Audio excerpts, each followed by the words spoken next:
Langit Jakarta pagi itu berwarna kelabu, sama kelabunya dengan suasana hatiku beberapa minggu terakhir. Aku, Rania, wanita yang terbiasa memulai hari dengan secangkir teh hijau dan senyum optimis, kini lebih sering memulainya dengan helaan napas panjang dan kening berkerut. Duduk di kursi kebesaranku di ruang kantor pribadiku, di puncak gedung yang menjulang tinggi, seharusnya membuatku merasa berkuasa. Bagaimanapun, ini adalah Rania Corp, perusahaan yang kubangun dari nol dengan keringat dan air mata. Namun, belakangan ini, posisiku sebagai CEO terasa goyah, bukan karena ancaman dari luar, melainkan dari dalam, dari orang yang seharusnya menjadi penyokong terbesarku, suamiku sendiri, Bramantio. Bram, lelaki yang kunikahi 5 tahun lalu dengan cinta yang meluap-luap. Lelaki yang kupercaya untuk memegang posisi penting sebagai direktur operasional di perusahaanku. Awalnya, semua berjalan sempurna. Bram adalah sosok suami yang ideal, penuh perhatian dan pekerja keras. Dia membantuku mengembangkan Rania Corp hingga menjadi salah satu pemain utama di industri fashion retail. Kami adalah pasangan serasi, power couple, yang sering menjadi sorotan media bisnis. Namun, di balik citra sempurna itu, ada kekosongan yang menganga di antara kami. Kami belum dikaruniai seorang anak. Perjuangan kami untuk memiliki momongan bukanlah rahasia. Kami telah mencoba berbagai cara, dari program kehamilan alami hingga konsultasi dengan dokter-dokter kandungan terbaik di negeri ini, bahkan sampai ke Singapura. Setiap bulan, harapanku membumbung tinggi, hanya untuk kemudian jatuh terhempas saat tamu bulanan datang tanpa permisi. Setiap kali melihat test pack dengan satu garis, hatiku terasa diremas. Bram selalu ada di sisiku, memelukku, dan membisikkan kata-kata penenang. Sabar, sayang. Tuhan pasti punya rencana terbaik untuk kita, begitu katanya. Aku percaya padanya, pada kami. Tapi entah sejak kapan, kata-katanya mulai terasa hampa, pelukannya tak lagi sehangat dulu. Kecurigaanku bermula dari hal-hal sepele. Bram yang biasanya selalu pulang tepat waktu, kini sering pulang larut malam dengan alasan lembur atau meeting mendadak. Ponselnya yang dulu sering tergeletak di mana saja, kini tak pernah lepas dari genggamannya, bahkan saat ke kamar mandi sekalipun. Dia menjadi lebih mudah tersinggung, terutama jika aku menyinggung soal pekerjaan atau keuangan. Awalnya, aku mencoba memakluminya. Mungkin tekanan pekerjaan membuatnya stres. Menjadi direktur operasional di perusahaan yang sedang berkembang pesat memang bukan tugas yang mudah. Aku mencoba memberinya ruang, mencoba menjadi istri yang pengertian. Namun, kejanggalan itu semakin menjadi-jadi. Puncaknya adalah ketika aku mulai meninjau laporan keuangan bulanan perusahaan. Sebagai CEO, aku selalu memeriksa setiap detail pengeluaran. Ada beberapa pos pengeluaran di bawah departemen operasional yang dipimpin Bram, yang terasa ganjil. Angkanya tidak terlalu besar, tapi rutin dan deskripsinya selalu samar, biaya representasi klien, dana taktis lapangan, pengadaan perlengkapan kantor darurat. Saat aku meminta laporan detailnya pada bagian keuangan, mereka selalu mengatakan bahwa semua sudah disetujui oleh Pak Bram dan laporannya akan menyusul. Laporan yang tak pernah datang. Aku mencoba bertanya langsung pada Bram. Suatu malam, saat kami sedang makan malam berdua di rumah, aku menyinggungnya dengan hati-hati. Mas, aku lihat ada beberapa pengeluaran operasional yang agak aneh bulan ini. Bisa tolong jelaskan? Tanyaku dengan nada setenang mungkin. Bram yang sedang menyuap makanannya, mendadak berhenti. Wajahnya menegang. Aneh bagaimana, Rania? Semua sudah sesuai prosedur. Kamu meragukan kinerjaku? Jawabnya dengan nada defensif yang tak biasa. Bukan meragukan, Mas. Aku hanya ingin tahu detailnya. Sebagai CEO, aku berhak tahu kemana uang perusahaan dibelanjakan, balasku, mencoba tetap tenang. Itu hanya biaya-biaya kecil untuk kelancaran operasional. Kamu tidak perlu khawatir. Fokus saja pada strategi besar perusahaan. Biar aku yang urus hal-hal teknis seperti ini, katanya, lalu mengalihkan pembicaraan. Sikapnya yang mengelak justru membuat alarm di kepalaku berbunyi semakin kencang. Ini bukan Bram yang kukenal. Bram yang dulu selalu transparan dan terbuka padaku soal apapun. Kecurigaanku tak berhenti sampai di situ.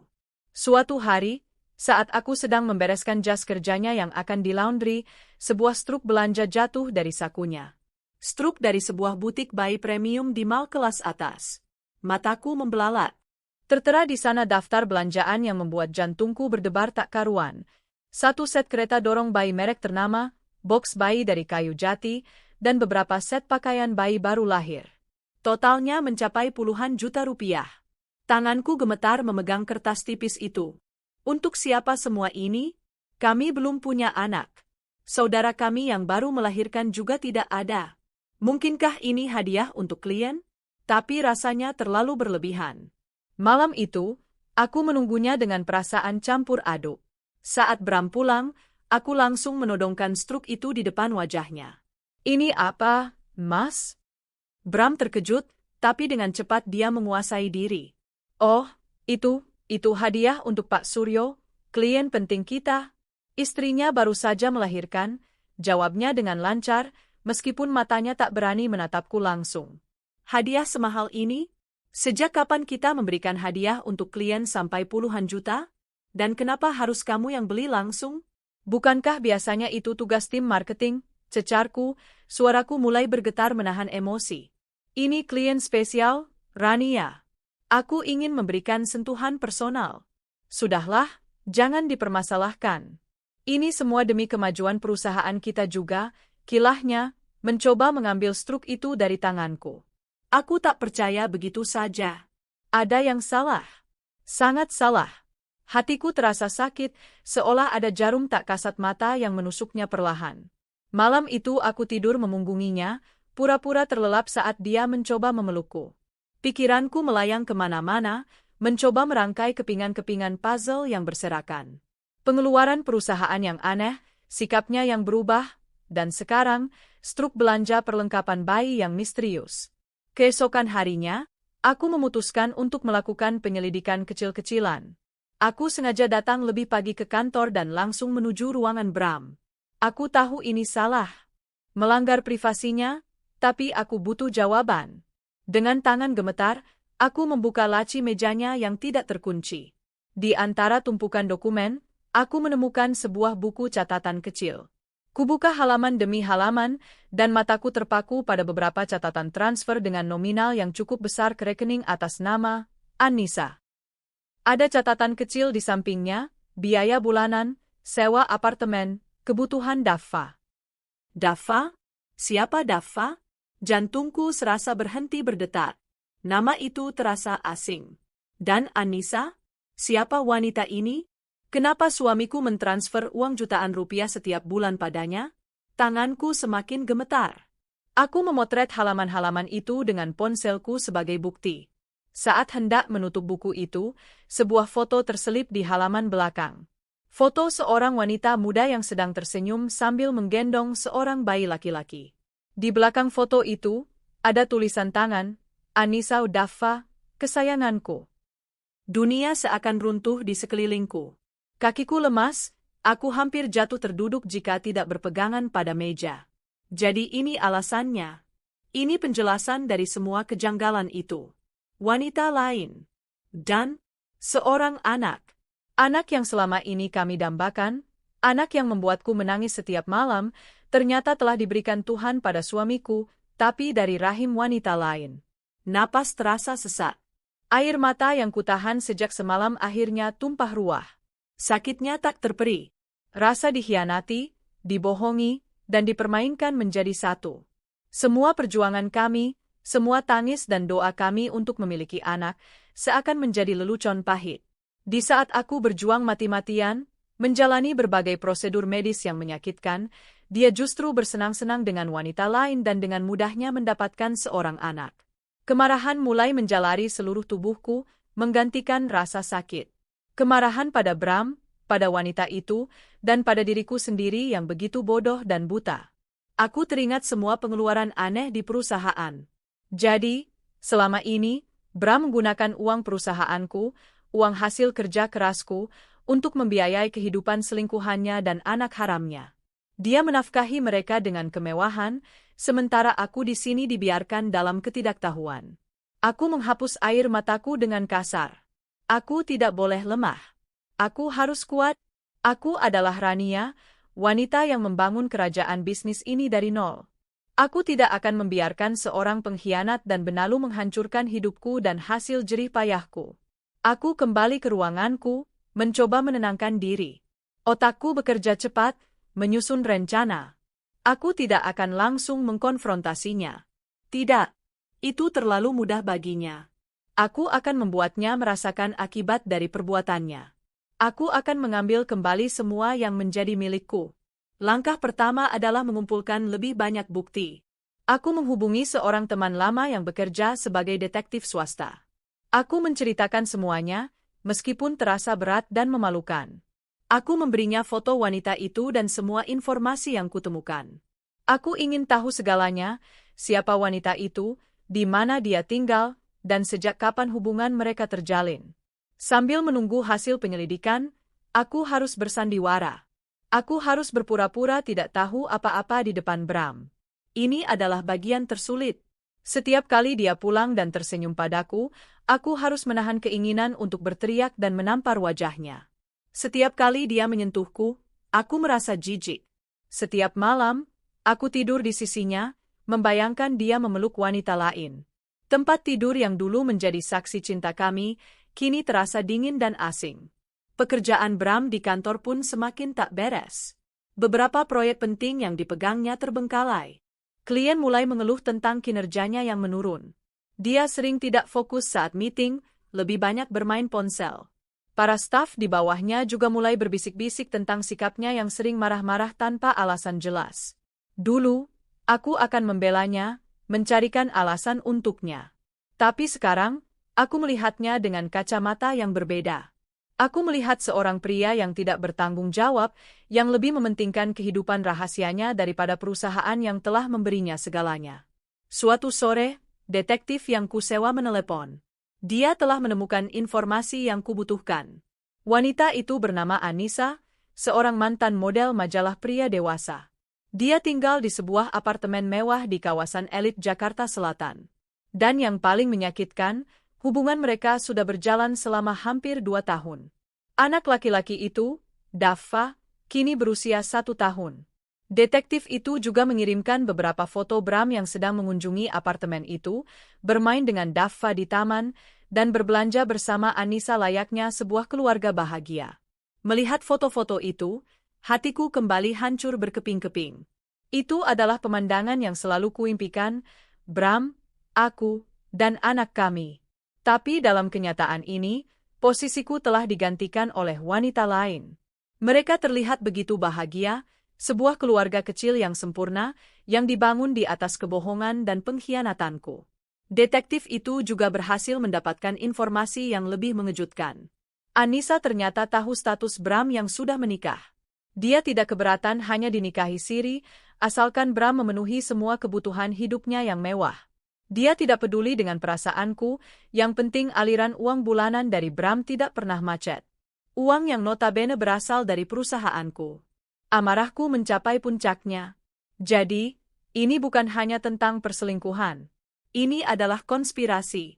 Mereka berdua, Bram dan wanita jalang itu, telah dengan sengaja mengeruk harta bendaku. Mereka hidup nyaman dari hasil kerja kerasku, sementara aku di sini merana. Malam itu, aku membuat keputusan. Sandiwara ini harus segera berakhir. Tapi tidak dengan cara yang mereka harapkan. Aku akan memukul mereka di titik terlemah mereka, uang. Aku akan memutus semua akses finansial mereka. Aku akan membuat mereka merasakan bagaimana rasanya tidak memiliki apa-apa. Aku membuka laptopku dan mulai bekerja.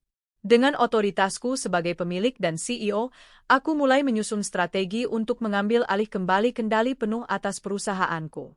Aku menghubungi tim IT kepercayaanku, memintanya untuk menyiapkan sistem untuk memblokir akses Bram ke semua data dan sistem perusahaan pada waktu yang kutentukan. Aku juga menghubungi bagian keuangan, memberikan instruksi rahasia. Kemudian, aku melihat detail rekening yang digunakan Bram untuk mentransfer uang ke Anissa. Ternyata, Bram cukup pintar. Dia tidak menggunakan rekening pribadinya, melainkan membuat rekening khusus atas nama perusahaan untuk operasional lapangan, yang kartu ATM-nya dia berikan pada Anissa. Dengan begitu, pengeluaran itu tercatat sebagai biaya perusahaan. Licik sekali. Aku tersenyum sinis. Dia pikir dia pintar, tapi dia lupa siapa yang membangun perusahaan ini. Aku tahu setiap seluk-beluk sistem keuangannya. Aku tahu cara menutup lubang tikus yang dia buat. Malam itu, aku tidak bisa tidur. Pikiranku dipenuhi dengan rencana-rencana balas dendam. Ada sedikit rasa bersalah, tapi rasa sakit hati dan dikhianati jauh lebih besar. Aku memandangi wajah Bram yang tertidur pulas di sampingku. Wajah yang dulu sangat kupuja, kini terlihat menjijikkan. Aku bertanya-tanya, bagaimana bisa aku tidak menyadari kebusukannya selama ini? Apakah aku terlalu naif? Terlalu sibuk dengan pekerjaan dan obsesiku untuk punya anak? Tidak, ini bukan salahku. Ini murni kesalahannya. Dia yang memilih untuk berkhianat. Dia yang memilih untuk menghancurkan pernikahan kami. Dan sekarang, dia harus menanggung konsekuensinya. Fajar mulai menyingsing. Aku bangkit dari tempat tidur, merasa lebih kuat dan lebih bertekad dari sebelumnya. Hari ini adalah hari perhitungan. Aku akan memulai babak baru dalam hidupku, babak di mana aku tidak lagi menjadi korban.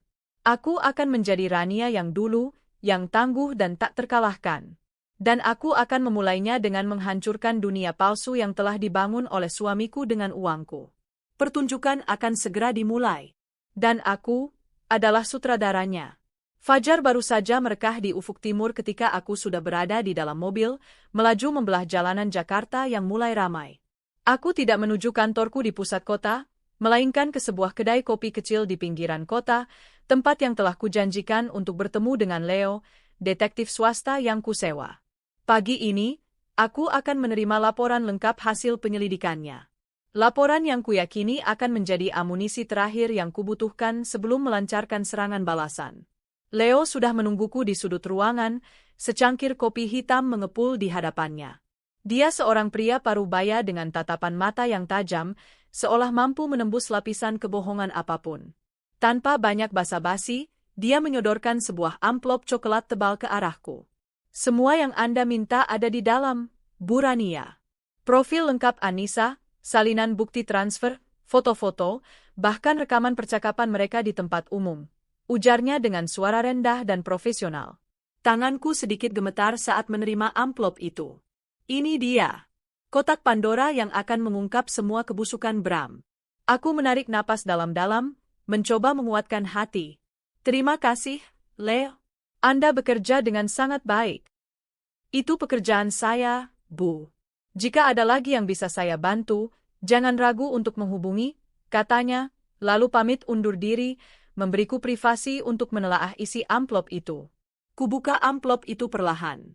Lembar pertama adalah profil Anissa. Nama lengkapnya Anissa Prameswari, 28 tahun. 10 tahun lebih muda dariku. Foto KTP-nya menunjukkan wajah cantik dengan senyum menawan. Di bawahnya tertera riwayat singkatnya, mantan finalis kontes kecantikan, sempat menjadi model untuk beberapa majalah dewasa, lalu karirnya meredup. Tidak ada riwayat pekerjaan tetap dalam 5 tahun terakhir. Jelas sekali, dia hidup dari profesi lain. Lembar berikutnya adalah salinan rekening koran dari rekening operasional lapangan yang dikendalikan Bram. Mataku nanar melihat deretan angka yang mengalir deras setiap bulan. Bukan hanya transfer bulanan puluhan juta rupiah, tapi juga berbagai transaksi untuk belanja barang-barang mewah, perawatan di salon mahal, liburan ke Bali, bahkan cicilan sebuah mobil sport. Semua dibayarkan dari rekening perusahaanku. Darahku mendidih. Jadi, gaya hidup mewah wanita itu, semuanya dibiayai oleh keringatku. Lalu, aku sampai pada tumpukan foto-foto. Foto-foto yang lebih menyakitkan dari yang kulihat sebelumnya. Bram dan Anissa tampak begitu mesra di berbagai kesempatan. Makan malam romantis, bergandengan tangan di mal, bahkan foto mereka sedang berlibur di sebuah villa pribadi, dengan Daffa kecil di antara mereka. Mereka benar-benar memerankan sebuah keluarga yang harmonis. Ada satu foto yang membuat hatiku remuk redam. Foto Bram sedang menggendong Daffa, menatap bayi itu dengan tatapan penuh cinta dan kebanggaan. Tatapan yang selama ini selalu kuimpikan akan dia berikan pada anak kami. Anak yang tak pernah hadir.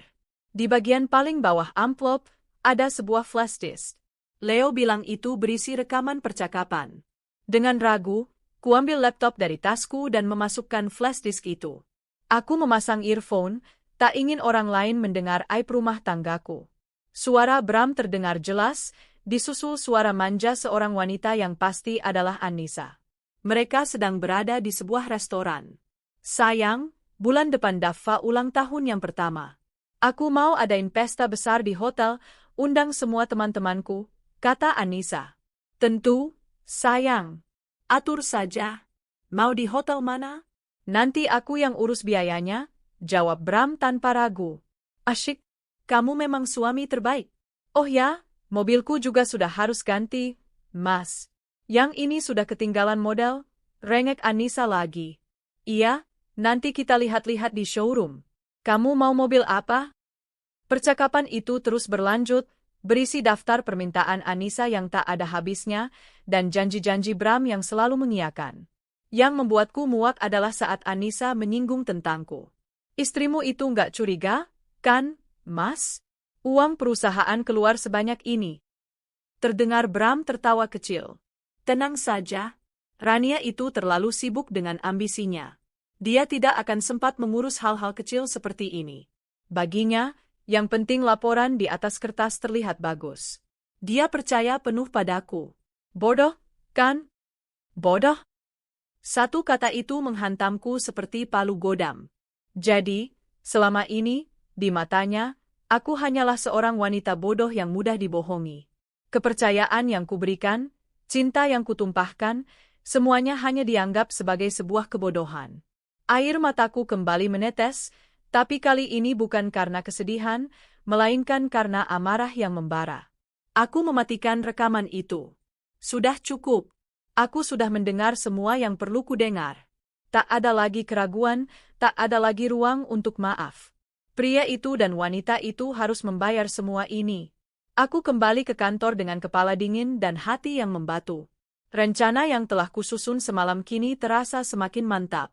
Aku memanggil kepala bagian IT, seorang pria muda bernama Rizal yang sangat loyal padaku.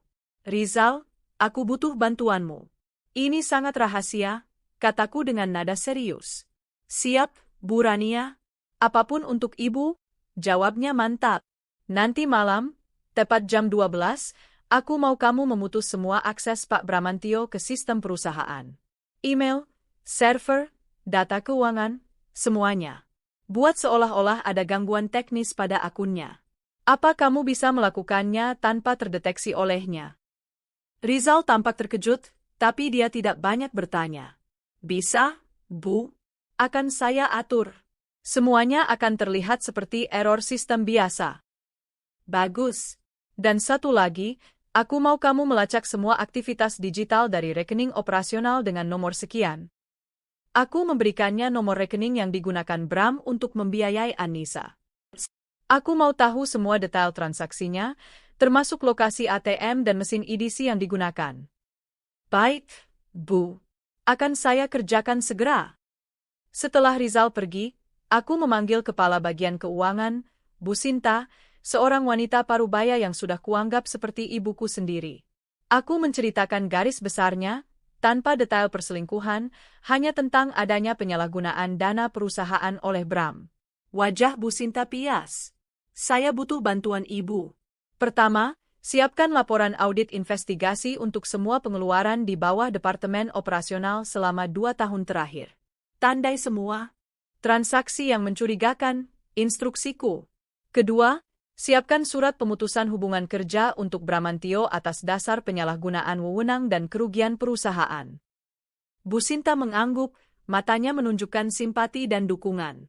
Saya turut prihatin, Bu. Saya akan siapkan semuanya. Langkah terakhir adalah yang paling personal dan menyakitkan. Aku harus berurusan dengan rekening bank. Aku menelepon manajer bank pribadiku. Selamat siang, Pak Tony. Saya Rania. Saya mau memblokir sebuah kartu ATM yang terhubung dengan rekening perusahaan saya. Segera, kataku dengan nada tegas. Aku memberikan nomor kartu yang dipegang oleh Anissa. Baik, Bu Rania. Akan kami proses segera. Ada lagi? Ya. Tolong bekukan juga semua aset di rekening bersama atas nama saya dan Bramantio. Dan blokir semua kartu kredit tambahan atas nama saya yang dipegang olehnya. Ada jeda sejenak di seberang telepon. Baik, Bu. Semua akan kami laksanakan sesuai instruksi. Satu persatu, jaring pengaman finansial Bram dan selingkuhannya kupotong tanpa ampun. ATM yang biasa digunakan Anissa untuk berfoya-foya, kartu kredit yang selalu diandalkan Bram untuk bergaya, rekening bersama yang menjadi dana darurat mereka, semua kini tak lebih dari sekeping plastik tak berguna. Sore itu, Bram pulang lebih awal dari biasanya. Wajahnya tampak kusut. Dia melemparkan tas kerjanya ke sofa dengan kasar. Ada apa, Mas? Kok kelihatan stres? Tanyaku, pura-pura tidak tahu. Inilah saatnya memulai aktingku. Tidak tahu, sistem kantor hari ini aneh sekali. Aku tidak bisa login ke email, semua data juga tidak bisa diakses. Tim IT bilang sedang ada perbaikan server besar-besaran, gerutunya. Aku hanya mengangguk sambil menyajikan teh untuknya. Oh ya? Mungkin memang sedang ada maintenance. Sabar saja. Dia meminum tehnya dengan cepat. Aku harus keluar lagi sebentar. Ada urusan mendadak. Aku tahu persis kemana dia akan pergi. Dia pasti akan menemui Anissa. Mungkin wanita itu sudah panik karena ATM-nya tidak bisa digunakan. Aku membiarkannya pergi. Biarkan dia mencoba menyelesaikan masalahnya sendiri, tanpa tahu bahwa sumber masalahnya adalah aku. Malam itu, aku tidak bisa tidur. Aku terus memantau ponselku, menunggu laporan dari Rizal. Tepat tengah malam, sebuah pesan masuk. Akses BP, Bramantio Prayogo, sudah sepenuhnya terputus, Bu. Laporan pelacakan transaksi rekening A, Anissa, juga sudah saya email. Segera kubuka email dari Rizal.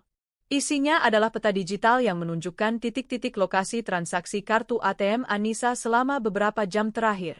Ada belasan titik merah, semuanya menunjukkan transaksi gagal. Aku bisa membayangkan kepanikan wanita itu, mencoba menarik uang di berbagai ATM, dari mal mewah hingga minimarket, dan semuanya ditolak. Pasti saat itulah dia menelepon Bram, dan Bram yang kebingungan juga tidak bisa berbuat apa-apa. 1 jam kemudian, Bram pulang dengan wajah yang lebih kalut dari sebelumnya. Dia mondar-mandir di ruang tengah seperti setrikaan. Kenapa, Mas? Urusannya belum selesai? Tanyaku lagi, dengan nada sepolos mungkin. Kartu kreditku juga bermasalah, Rania. Ditolak semua? Aku coba transfer dari M-Banking rekening bersama kita juga gagal. Ada apa ini sebenarnya? Serunya, nada suaranya mulai meninggi. Mungkin ada masalah dengan sistem bank. Besok coba diurus ke bank langsung, jawabku enteng, sambil membalik halaman majalah yang sedang kubaca. Sikap tenang kuku sepertinya membuatnya semakin frustrasi. Dia mengacak-acak rambutnya dan membanting ponselnya ke sofa. Sial, kenapa semua masalah datang bersamaan? Aku menahan senyum kemenangan. Ini baru permulaan, Bram. Kamu belum merasakan apa-apa. Keesokan paginya, aku sengaja berangkat ke kantor lebih pagi dari Bram. Aku ingin berada di sana saat dia menerima kejutan berikutnya. Aku duduk di ruanganku, memantau situasi melalui CCTV yang terhubung ke laptopku. Tepat jam 9, Bram tiba.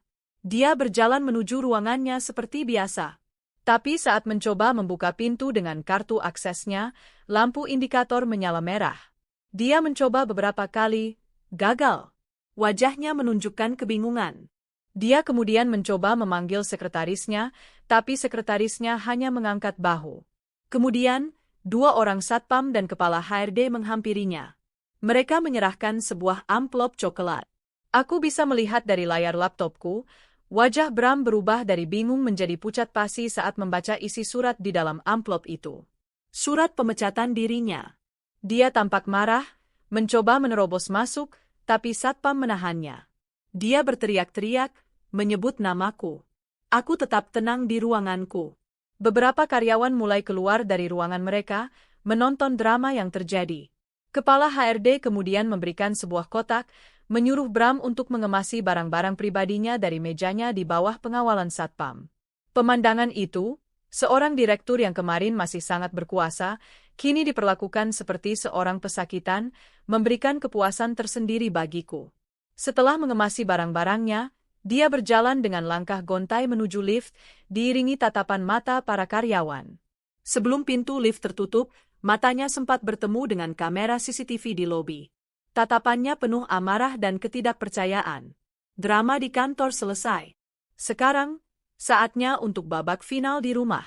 Aku pulang ke rumah sore itu dengan perasaan lega sekaligus tegang. Aku tahu Bram pasti sudah ada di rumah, menungguku dengan amarah yang meluap-luap. Benar saja, saat aku membuka pintu, dia sudah berdiri di ruang tamu, menatapku dengan mata merah menyala. Rania, Apa maksud semua ini? kenapa kamu memecatku? Kenapa kamu memblokir semua aksesku? Teriaknya, suaranya menggema di seluruh ruangan. Aku meletakkan tasku dengan tenang di atas meja. Aku menatapnya lurus-lurus, tak menunjukkan rasa takut sedikitpun. Aku tidak memecatmu, Bram. Aku hanya membersihkan perusahaan dari parasit yang menggerogotinya dari dalam. Parasit?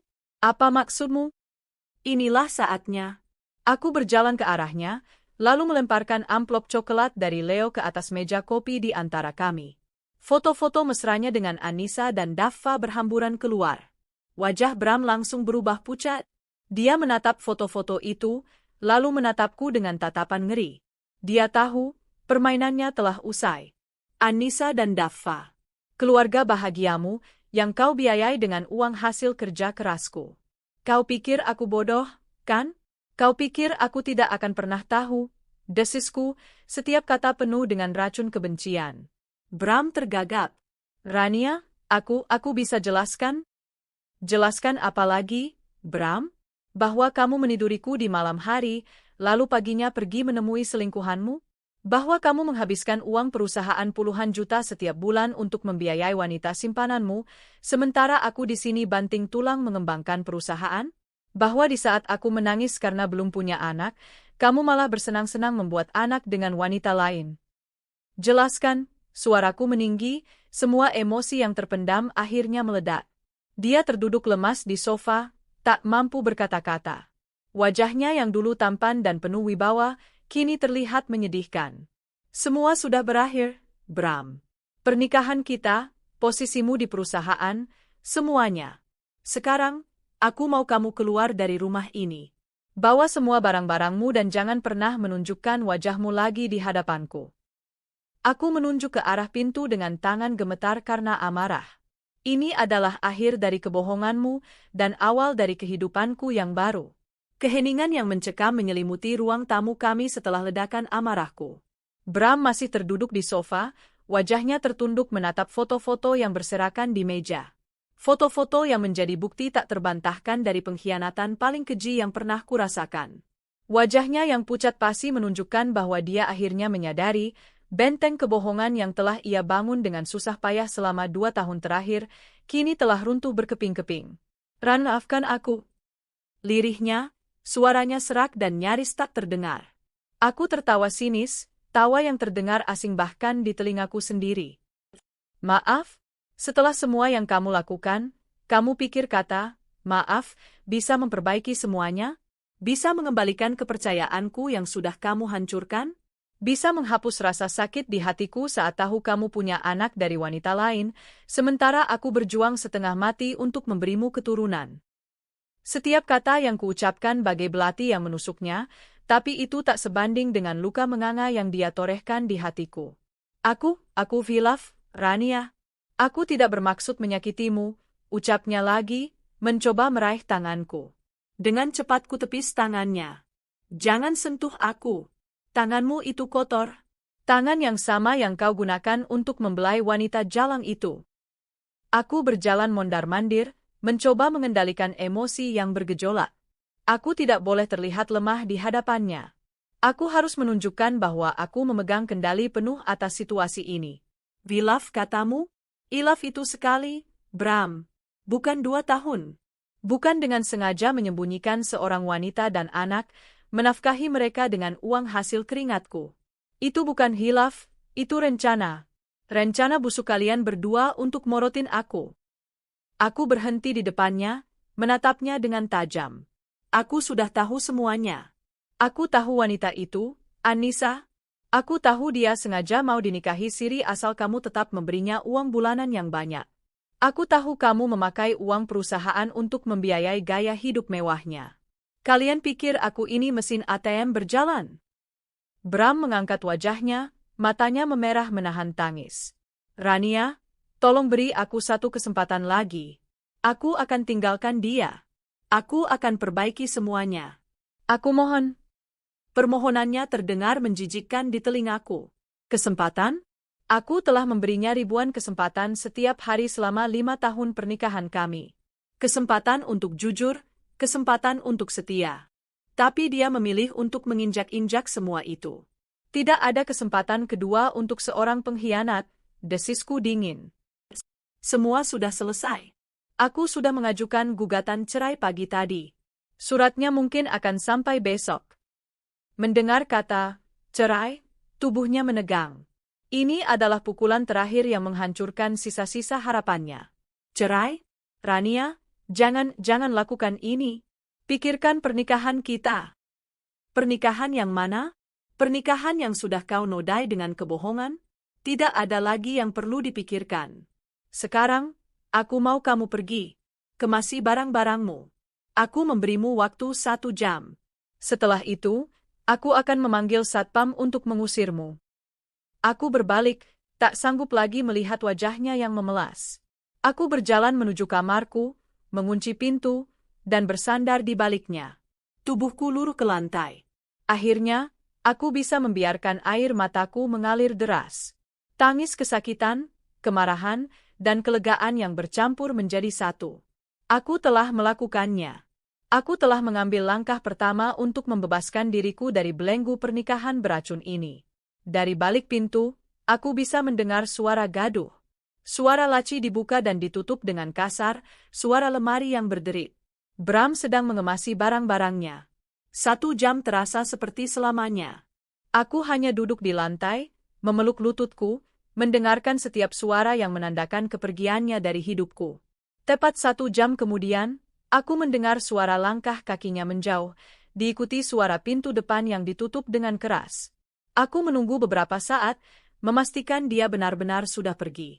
Lalu, dengan langkah gontai, aku keluar dari kamar. Rumah terasa lengang dan kosong. Aku melihat ke lemari pakaian kami. Setengahnya kini kosong. Sisi tempat tidurnya juga terasa hampa. Semua jejak keberadaannya perlahan-lahan menghilang. Aku berjalan ke ruang tamu. Foto-foto pengkhianatannya masih berserakan di meja. Dengan tangan gemetar, kukumpulkan semua foto itu, membawanya ke halaman belakang, dan membakarnya di dalam sebuah tong kecil. Aku melihat api melahap wajah-wajah bahagia mereka, mengubahnya menjadi abu. Asap hitam yang mengepul seolah membawa pergi semua kenangan pahit bersamanya. Malam itu adalah malam terpanjang dalam hidupku. Aku sendirian di rumah besar yang dulu kami bangun bersama. Setiap sudut mengingatkanku padanya, pada kebohongan yang telah dia ciptakan. Tapi aku tahu, aku harus kuat. Ini adalah keputusanku, dan aku harus menjalaninya. Keesokan harinya, aku kembali ke kantor dengan semangat baru. Para karyawan menatapku dengan tatapan campur aduk antara penasaran dan simpati. Berita pemecatan Bram pasti sudah menyebar seperti api. Aku mengabaikan semua bisikan itu dan berjalan tegap menuju ruanganku. Aku mengadakan rapat darurat dengan semua kepala departemen. Seperti yang sudah kalian ketahui, Bapak Bramantio sudah tidak lagi bekerja di perusahaan ini, ujarku dengan suara tegas dan jelas, tanpa sedikit pun getaran. Untuk sementara, saya akan mengambil alih posisi direktur operasional. Saya harap kita semua bisa bekerja sama dengan baik untuk menjaga stabilitas perusahaan. Tidak boleh ada pekerjaan yang terganggu karena masalah ini. Sikapku yang tenang dan profesional sepertinya berhasil meredam semua spekulasi. Mereka melihat seorang pemimpin yang memegang kendali, bukan seorang istri yang sedang patah hati. Rapat berjalan lancar, dan aku berhasil menunjukkan bahwa Rania Corp akan tetap solid, bahkan tanpa Bram. Namun, di balik ketenanganku, badai belum benar-benar berlalu. Siang itu, ponselku berdering. Nomor tak dikenal. Awalnya, aku ragu untuk mengangkatnya. Tapi firasatku mengatakan ini penting. Halo? Ini Rania, kan? Istrinya Mas Bram? Suara seorang wanita yang terdengar panik dan sedikit angkuh di seberang sana. Aku langsung mengenalinya. Suara manja dari rekaman yang kudengar. Anissa. Anda siapa? Tanyaku dingin, pura-pura tidak tahu. Aku Anissa. Kamu pasti sudah tahu siapa aku. Aku mau bicara sama kamu. Kenapa kamu blokir ATM-ku? Dan kenapa Mas Bram dipecat? Kamu tidak punya hak melakukan itu, serunya dengan nada menuduh. Aku tertawa kecil. Tidak punya hak? Dengar, ya, Nona Anissa. Itu perusahaan saya, uang saya. Tentu saja saya berhak menentukan siapa yang boleh bekerja di sana dan siapa yang boleh menikmati uang saya. Dan yang pasti, orang itu bukan kamu atau laki-laki pengkhianat itu. Tapi Mas Bram bilang, saya tidak peduli apa yang dia bilang, potongku cepat.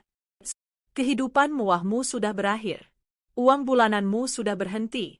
Silakan cari pabrik gula lain untuk kau hisap. Jangan pernah hubungi saya lagi. Tunggu, kamu tidak bisa melakukan ini. Aku dan Dava bagaimana? Kami butuh biaya hidup. Ini semua salahmu. Kalau saja kamu bisa kasih Mas Bram anak, dia tidak akan cari wanita lain. Kata-katanya yang terakhir itu menusuk tepat di ulu hatiku. Luka lamaku kembali menganga. Tapi aku tidak akan membiarkannya melihat kelemahanku. Justru karena aku wanita terhormat yang tidak bisa kau samakan dengan dirimu, maka aku tidak akan pernah merendahkan diriku untuk merebut suami orang. Urusanmu dan anakmu, itu tanggung jawab laki-laki tidak tahu diri yang kau sebut, Mas, itu. Bukan urusanku. Selamat menikmati hidup susah. Tanpa menunggu jawabannya, aku langsung menutup telepon dan memblokir nomornya. Tanganku gemetar karena marah. Beraninya wanita itu menyalahkanku. Dia dan Bram, mereka benar-benar pasangan yang serasi. Sama-sama tidak tahu malu dan tidak tahu diri. Beberapa hari berlalu. Hidupku mulai kembali ke ritme yang normal, meskipun terasa hampa. Aku menyibukkan diri dengan pekerjaan, bekerja dari pagi hingga larut malam.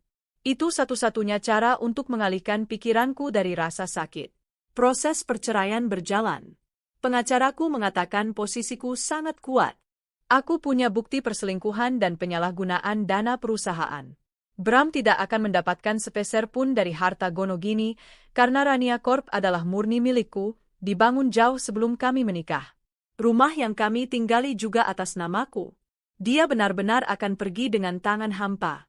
Suatu sore, saat aku sedang memeriksa laporan audit dari Bu Sinta, aku menemukan sesuatu yang lebih mengejutkan. Ternyata, Bram tidak hanya menggunakan uang perusahaan untuk Anissa. Dia juga melakukan beberapa penggelembungan dana pada proyek-proyek pengadaan. Total kerugian perusahaan mencapai miliaran rupiah. Dia benar-benar seekor tikus pengerat yang rakus. Ini bukan lagi sekadar masalah rumah tangga. Ini sudah masuk ranah kriminal. Penggelapan dalam jabatan. Aku dihadapkan pada pilihan sulit. Apakah aku akan membawanya ke ranah hukum dan menjebloskannya ke penjara, atau cukup dengan menceraikannya dan mengusirnya dari hidupku?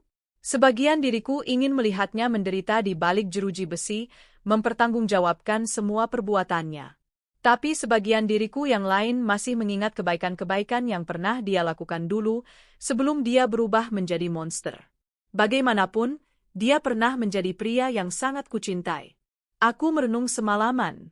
Akhirnya, aku memutuskan untuk tidak melaporkannya ke polisi, dengan satu syarat.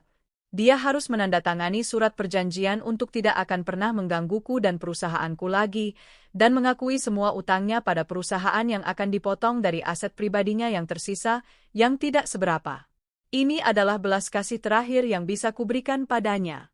Aku menyuruh pengacaraku untuk menyampaikan pesan ini padanya. Awalnya, dia menolak.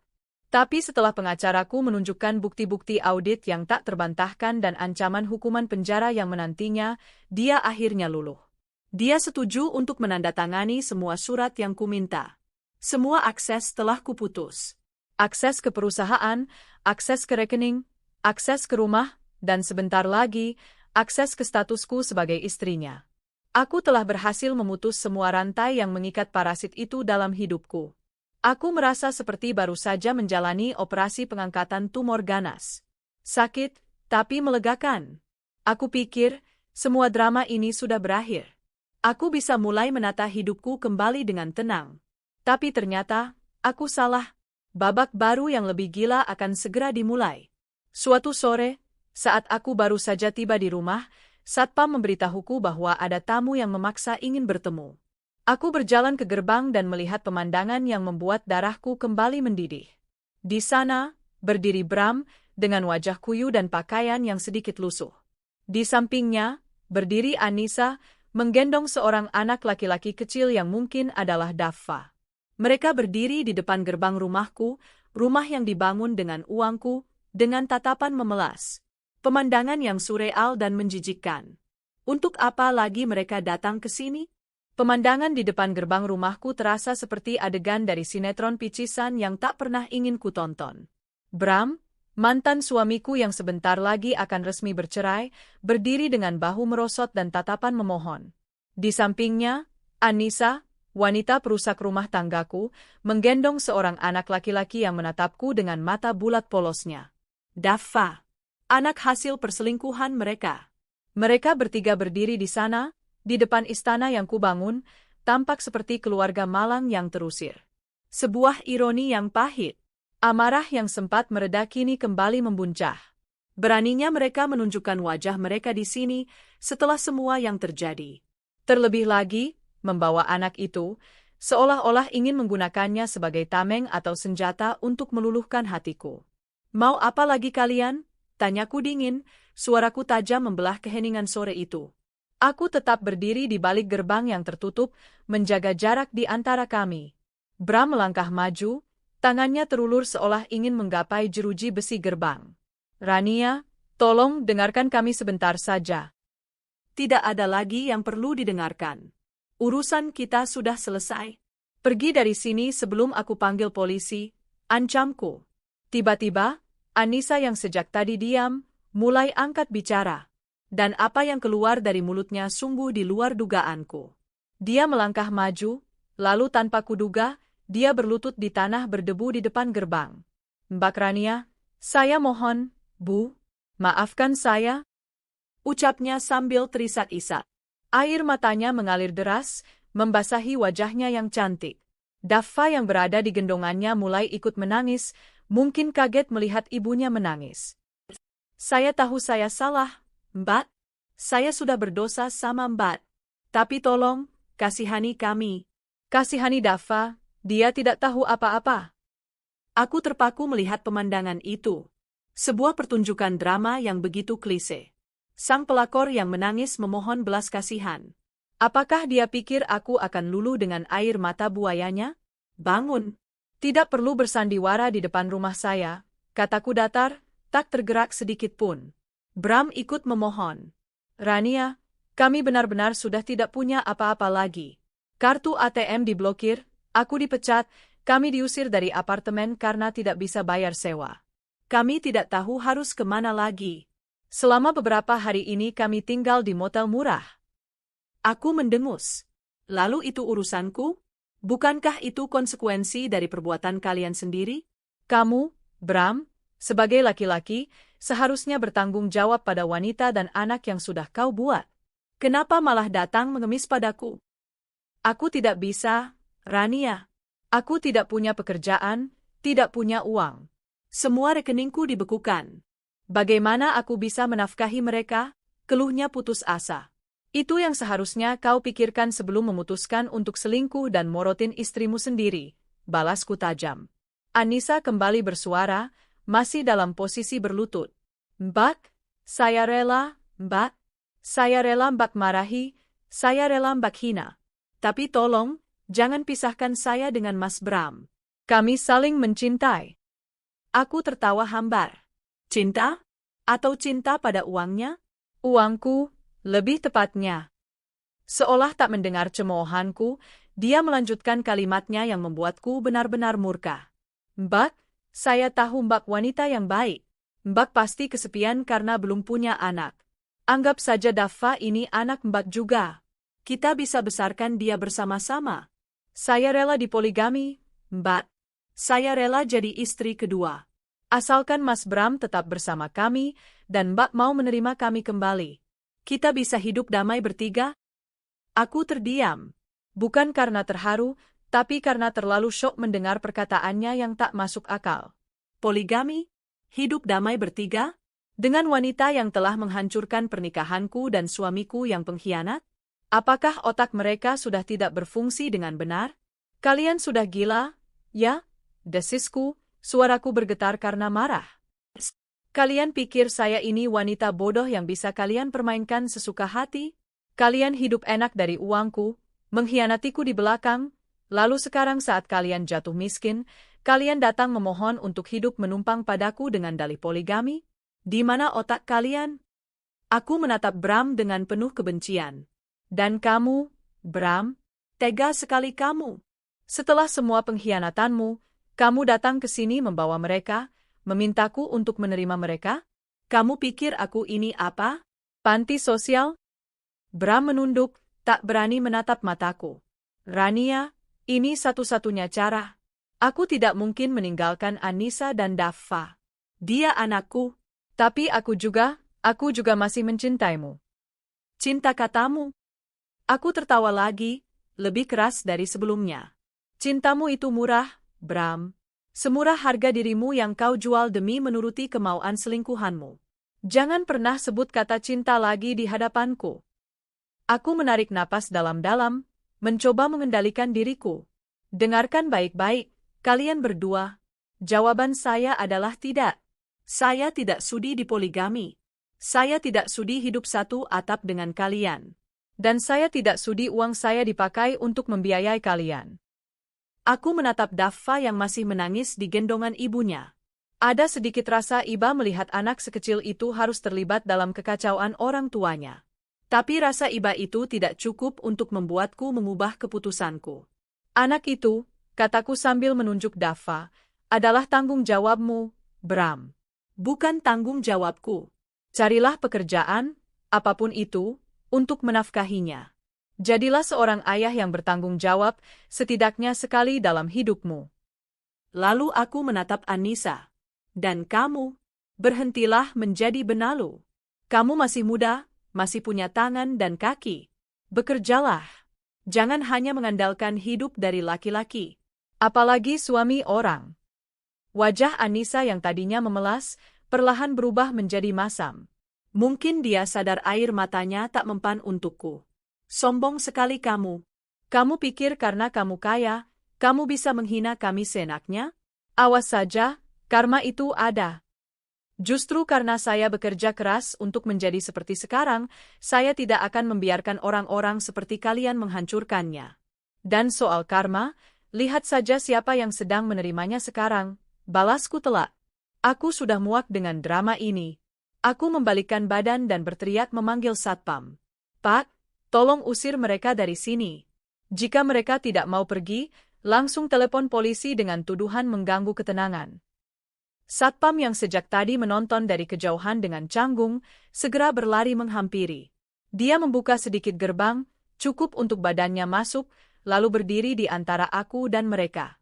Maaf, Bapak, Ibu, mohon segera meninggalkan tempat ini, ujarnya dengan sopan tapi tegas. Bram mencoba memohon sekali lagi. Rania, tolonglah, pikirkan lagi. Tapi aku sudah tak peduli. Aku berjalan masuk ke dalam rumah, membanting pintu dengan keras. Dari jendela, aku masih bisa melihat mereka berdebat dengan Satpam. Anissa yang sudah berdiri, kini berteriak-teriak memakiku. Bram mencoba menenangkannya. Pemandangan yang sungguh menyedihkan. Mereka tidak sadar diri. Mereka hidup dari uangku, tapi mau mengatur hidupku. Mereka yang bersalah, tapi mereka yang merasa menjadi korban. Mereka benar-benar pasangan yang sakit. Beberapa menit kemudian, aku melihat mereka akhirnya menyerah dan berjalan pergi dengan gontai. Anissa masih sempat menoleh ke arah rumahku dengan tatapan penuh kebencian. Aku menghela napas lega. Setidaknya untuk hari ini, mereka sudah pergi. Aku terduduk di sofa, tubuhku terasa lemas. Pertemuan tadi menguras seluruh energiku. Ide gila mereka tentang poligami terus terngiang di kepalaku. Bagaimana bisa mereka berpikir aku akan menerima usulan serendah itu? Apakah mereka pikir aku begitu putus asa untuk memiliki keluarga sehingga rela berbagi suami dengan wanita lain? Mereka salah besar. Aku mungkin hancur karena pengkhianatan mereka, aku mungkin sakit karena belum memiliki anak. Tapi aku tidak pernah kehilangan harga diriku. Aku lebih baik hidup sendiri selamanya daripada harus hidup dalam pernikahan poligami yang penuh kepalsuan dan rasa sakit. Malam itu, aku menelepon pengacaraku. Aku menceritakan kejadian sore tadi. Ini sudah termasuk pelecehan, Bu Rania. Jika mereka datang lagi, kita bisa membuat laporan ke polisi, kata pengacaraku. Saya tidak mau memperpanjang urusan, Pak. Saya hanya ingin mereka cepat enyah dari hidup saya. Tolong percepat proses perceraiannya. Saya sudah tidak tahan lagi. Baik, Bu. Akan saya usahakan. Kejadian di depan gerbang itu ternyata bukan akhir dari gangguan mereka. Beberapa hari kemudian, aku mulai menerima teror. Pesan-pesan singkat di ponselku dari nomor-nomor tak dikenal, isinya makian dan ancaman dari Anissa. Dia menyalahkanku atas semua kemalangan yang menimpanya. Gara-gara kamu, hidupku hancur. Aku dan anakku terlantar. Kamu wanita jahat. Lihat saja, aku akan buat perhitungan denganmu. Aku akan hancurkan reputasimu. Awalnya aku mengabaikannya. Tapi lama-kelamaan, teror itu semakin menjadi-jadi. Dia bahkan membuat akun-akun palsu di media sosial dan mulai menyebarkan fitnah tentangku. Dia memutarbalikkan fakta, membuat seolah-olah akulah yang merebut Bram darinya, bahwa aku adalah istri jahat yang menelantarkan suami dan anak tirinya. Untungnya, lingkaran pertemananku dan rekan bisnisku cukup cerdas untuk tidak termakan gosip murahan seperti itu. Tapi tetap saja, hal itu membuatku tidak nyaman. Citra Rania Corp yang kubangun dengan susah payah, sedikit tercoreng oleh drama pribadi ini. Bram juga tidak lebih baik. Dia mulai mendatangi teman-teman lamaku, meminjam uang dengan alasan untuk biaya hidup anak dan istrinya. Beberapa teman yang tidak tahu masalahnya, sempat memberinya. Tapi setelah aku menjelaskan duduk perkaranya, mereka pun berhenti membantunya. Mereka benar-benar sudah putus asa. Dan orang yang putus asa bisa melakukan hal-hal nekat. Aku sadar, aku harus lebih waspada. Aku memperketat keamanan di rumah dan di kantor. Aku tidak mau mengambil risiko. Aku merasa lelah. Lelah secara fisik dan mental. Aku hanya ingin semua ini berakhir. Aku ingin kembali hidup dengan tenang, fokus pada pekerjaanku, dan memulai proses penyembuhan hatiku. Tapi sepertinya, Bram dan Anissa tidak akan membiarkanku mendapatkan kedamaian itu dengan mudah. Mereka akan terus menghantuiku, seperti parasit yang menolak untuk dilepaskan. Tapi aku tidak akan menyerah. Aku akan terus berjuang untuk mendapatkan kembali hidupku. Aku tidak akan membiarkan drama murahan mereka merusak masa depanku. Drama di depan gerbang dan teror yang menyusul setelahnya hanyalah awal dari sebuah perang yang lebih besar dan melelahkan. Aku sadar bahwa melepaskan diri dari Bram dan parasitnya tidak akan semudah membalikkan telapak tangan. Mereka, yang telah terbiasa hidup nyaman dari hasil kerjaku, kini seperti cacing kepanasan saat sumber kehidupan mereka terputus. Dan sebagai gantinya, mereka mencoba segala cara untuk menyerangku kembali. Sidang perceraian pertama menjadi medan pertempuran awal. Aku datang bersama pengacaraku, Pak Tirtayasa, seorang pria tegas dan berpengalaman. Di seberang ruangan, Bram duduk dengan pengacara yang sepertinya ditunjuk oleh negara, terlihat dari penampilannya yang kurang meyakinkan. Anissa tidak diizinkan masuk ke ruang sidang, tapi aku bisa merasakan kehadirannya di luar, menunggu dengan cemas. Di depan hakim, Bram, melalui pengacaranya, melancarkan serangan pertamanya. Mereka menolak gugatan cerai dengan alasan masih mencintai dan ingin memperbaiki rumah tangga. Sebuah alasan klise yang membuatku ingin tertawa. Lebih jauh lagi, mereka menuntut pembagian harta gonogini. Mereka berargumen bahwa selama menjabat sebagai direktur operasional, Bram telah memberikan kontribusi besar bagi perkembangan Rania Corp, sehingga ia berhak atas setengah dari aset perusahaan. Pak Tirtayasa dengan tenang membantah semua itu. Dia membeberkan bukti-bukti yang telah kami kumpulkan. Pertama, bukti perselingkuhan yang tak terbantahkan, foto-foto, salinan bukti transfer, dan akta nikah siri Bram dengan Anissa yang berhasil didapatkan oleh tim kami. Kedua, Surat pemecatan Bram dari Rania Corp beserta alasannya, penyalahgunaan wewenang dan penggelapan dana. Dan yang ketiga, bukti kepemilikan Rania Corp yang 100% atas namaku, yang didirikan jauh sebelum aku mengenal Bram. Yang mulia hakim, kata Pak Tirtayasa dengan suara lantang, klien saya, Ibu Rania, bukan hanya korban dari perselingkuhan, tapi juga korban penipuan dan penggelapan yang dilakukan oleh suaminya sendiri. Tuntutan harta gonogini ini tidak berdasar dan sangat tidak masuk akal. Justru sebaliknya, Bapak Bramantio memiliki utang yang sangat besar pada perusahaan klien saya akibat dana yang telah ia gelapkan.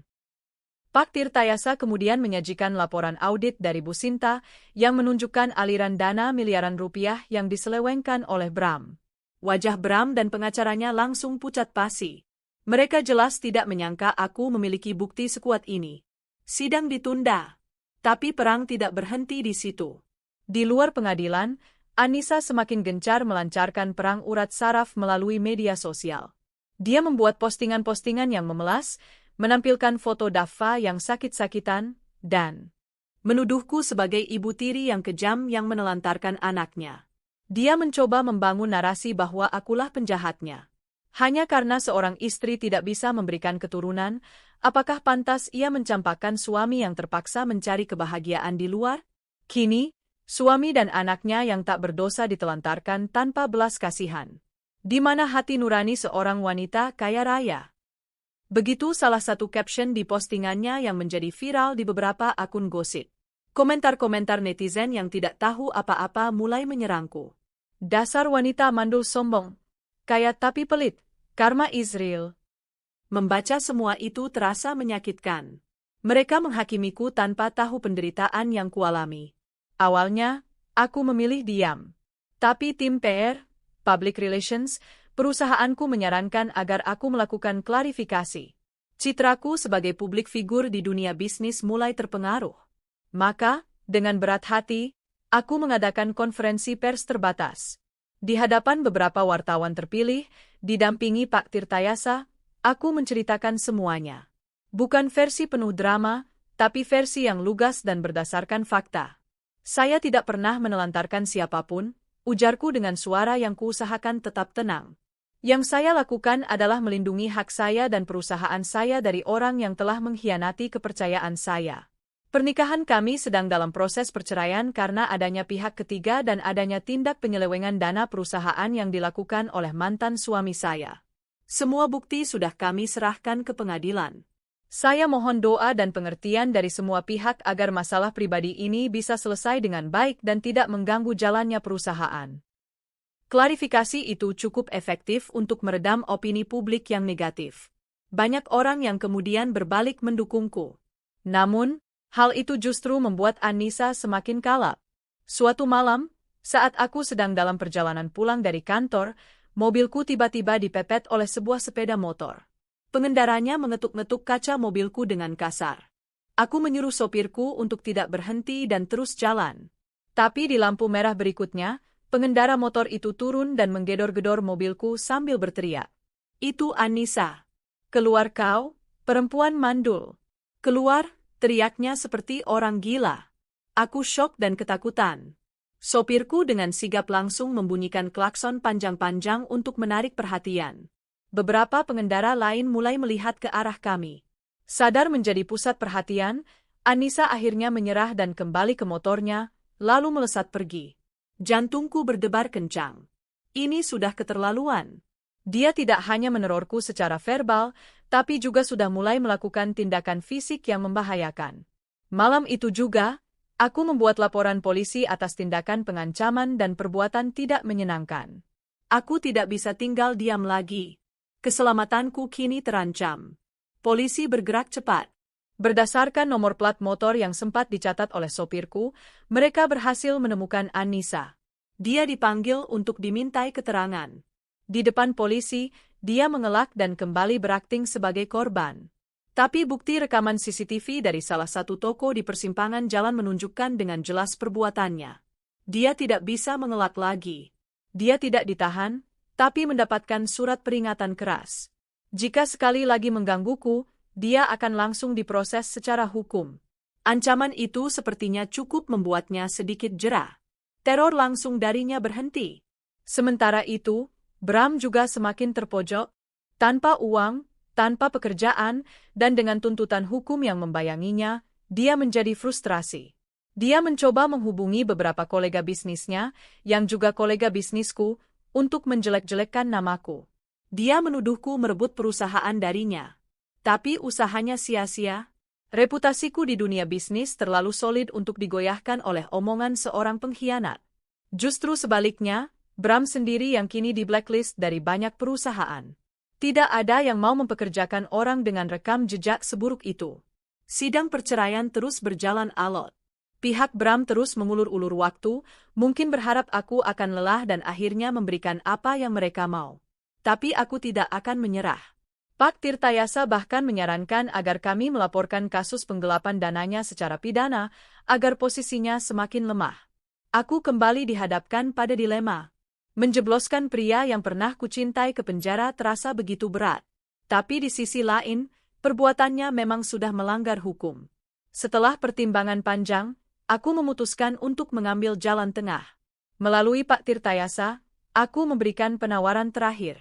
Aku akan mencabut tuntutan utang perusahaan dan tidak akan melaporkannya ke polisi, dengan syarat, dia harus segera menyetujui perceraian tanpa syarat, tanpa tuntutan harta gonogini, dan menandatangani perjanjian untuk tidak akan pernah menggangguku, Anissa, ataupun anaknya, seumur hidup. Jika dia melanggar, semua tuntutan hukum akan langsung berjalan. Ini adalah sebuah ultimatum. Pilihan antara kebebasan dengan tangan hampa, atau kemungkinan berakhir di penjara. Butuh waktu seminggu bagi Bram untuk memberikan jawaban. Selama seminggu itu, aku hidup dalam ketegangan. Akhirnya, pengacaranya menghubungi Pak Tirtayasa. Mereka setuju. Keputusasaan telah membuat Bram tidak punya pilihan lain. Dia memilih kebebasan. Hari itu, di hadapan notaris, kami menandatangani semua surat perjanjian. Aku melihat Bram dari seberang meja. Dia tampak jauh lebih tua dari usianya. Kurus, kuyu, dan tatapan matanya kosong. Tak ada lagi sisa-sisa direktur operasional yang gagah dan berwibawa. Yang ada hanyalah seorang pria kalah yang telah kehilangan segalanya karena keserakahannya sendiri. Tidak ada rasa kasihan di hatiku, yang ada hanya kelegaan. Sidang putusan cerai akhirnya tiba. Hakim mengetukkan palunya, dan secara resmi, aku dan Bram bukan lagi suami istri. Beban berat yang selama ini menghimpit pundakku seolah terangkat. Aku bebas. Aku berhasil melewati badai hukum dan perang urat saraf yang melelahkan. Saat keluar dari gedung pengadilan, aku melihat Bram dan Anissa berdiri di kejauhan. Mereka menatapku. Bram dengan tatapan kosong, sementara Anissa dengan tatapan penuh kebencian. Mereka tidak lagi mendekat. Mereka tahu, mereka sudah tidak punya kekuatan lagi untuk melawanku. Aku berjalan melewati mereka tanpa menoleh. Aku masuk ke dalam mobilku, dan menyuruh sopir untuk jalan. Dari kaca spion, aku melihat siluet mereka yang semakin mengecil dan akhirnya hilang di telan keramaian kota. Babak kelam dalam hidupku telah resmi berakhir. Sekarang, saatnya untuk membuka lembaran baru. Untuk waktu yang lama, aku hanya melihat Anissa sebagai sosok antagonis dalam drama hidupku. Seorang wanita jahat, benalu, perusak rumah tangga yang tak punya hati nurani. Definisi sempurna dari seorang pelakor. Namun, seiring berjalannya waktu, setelah badai mulai reda dan aku mulai menata kembali hidupku, sebuah rasa penasaran yang aneh muncul. Siapakah sebenarnya wanita ini? Apa yang membuatnya memilih jalan hidup seperti itu? Apakah dia murni jahat, atau ada cerita lain di balik topeng yang selama ini ia kenakan? Rasa penasaran ini membawaku untuk meminta Leo, detektif kepercayaanku, untuk melakukan satu tugas terakhir. Bukan untuk mencari kesalahan, tapi untuk memahami. Aku memintanya untuk mencari tahu lebih dalam tentang latar belakang Anissa, kehidupannya sebelum bertemu Bram, dan apa yang terjadi padanya setelah drama perceraianku selesai. Beberapa minggu kemudian, Leo memberiku laporan yang cukup mengejutkan. Laporan itu tidak mengubah fakta bahwa Anissa telah bersalah, tapi setidaknya memberikan gambaran yang lebih utuh dan manusiawi tentang dirinya. Anissa Prameswari lahir dan besar di sebuah kota kecil di Jawa Tengah. Ia adalah anak sulung dari keluarga yang sangat sederhana. Ayahnya hanya seorang buruh tani dengan penghasilan pas-pasan, sementara ibunya seorang ibu rumah tangga biasa. Sejak kecil, Anissa sudah terbiasa hidup dalam kekurangan. Ia sering diejek teman-temannya karena pakaiannya yang lusuh dan tidak pernah punya uang jajan. Namun, Tuhan memberinya satu anugerah, wajah yang luar biasa cantik. Kecantikannya menjadi satu-satunya modal yang ia miliki. Sejak remaja, ia sudah sadar bahwa penampilannya bisa menjadi tiket untuk keluar dari kemiskinan. Lulus SMA, dengan bekal nekat dan paras menawan, ia merantau ke Jakarta dengan mimpi menjadi seorang model terkenal. Awalnya, mimpinya tampak akan menjadi kenyataan. Ia berhasil memenangkan beberapa kontes kecantikan skala kecil dan mendapatkan kontrak sebagai model untuk beberapa produk lokal. Wajahnya mulai sering muncul di majalah-majalah remaja. Namun, dunia modeling di Jakarta ternyata lebih kejam dari yang ia bayangkan. Persaingan begitu ketat, dan untuk bisa bertahan di puncak, kecantikan saja tidak cukup. Dibutuhkan koneksi, keberuntungan, dan terkadang, kompromi yang melanggar prinsip. Anissa yang naif dan ambisius, perlahan-lahan mulai terseret dalam gaya hidup gemerlap ibu kota. Ia mulai bergaul dengan kalangan atas, melihat bagaimana mudahnya mereka menghamburkan uang. Keinginannya untuk menjadi orang kaya semakin menjadi-jadi. Ia lelah hidup pas-pasan. Ia ingin merasakan bagaimana rasanya memakai barang-barang bermerek, makan di restoran mahal, dan tinggal di apartemen mewah. Karirnya sebagai model mulai meredup seiring dengan munculnya wajah-wajah baru yang lebih segar. Di tengah keputusasaannya, ia bertemu dengan seorang fotografer yang menawarinya pemotretan untuk majalah pria dewasa. Awalnya ia ragu, tapi bayaran yang ditawarkan sangat menggiurkan. Dari situlah ia mulai terjerumus lebih dalam.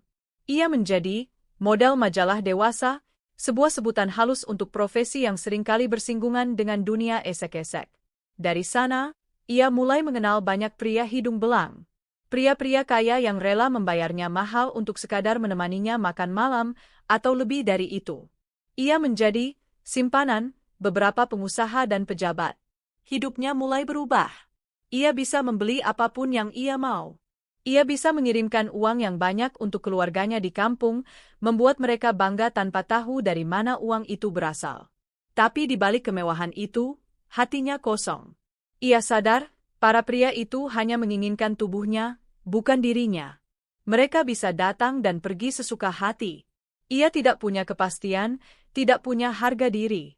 Ia mendambakan seorang pria yang bisa memberinya lebih dari sekadar uang, sebuah status dan keamanan. Saat itulah ia bertemu dengan Bram. Bram berbeda dari pria-pria lain yang pernah ia kenal. Bram memperlakukannya dengan lebih serius. Bram tidak hanya memberinya uang, tapi juga perhatian. Bram sering bercerita tentang pekerjaannya, tentang ambisinya, dan juga tentang masalah rumah tangganya. Kepada Anissa, Bram melukiskan gambaran yang berbeda tentangku. Dia bilang aku adalah seorang workaholic yang gila kerja, istri yang dingin dan tidak perhatian, dan yang paling utama, seorang wanita yang tidak bisa memberinya keturunan. Dia membuat dirinya seolah-olah menjadi korban dalam pernikahannya sendiri. Anissa, dengan latar belakangnya yang mendambakan keamanan dan status, melihat Bram sebagai sebuah kesempatan emas. Bram adalah seorang direktur di perusahaan besar, mapan, dan terlihat tulus mencintainya. Dia melihat peluang untuk naik kelas, dari sekadar simpanan menjadi seorang istri, meskipun hanya istri siri. Ketika Anissa hamil, itu menjadi senjata pamungkasnya. Ia tahu, dengan adanya anak, posisinya akan semakin kuat.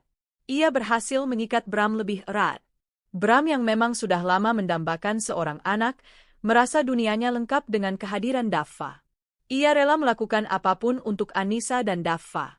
Jadi, dari sudut pandang Anissa, dia tidak merasa merebut. Dia merasa menyelamatkan Bram dari pernikahan yang tidak bahagia. Dia merasa berhak mendapatkan semua.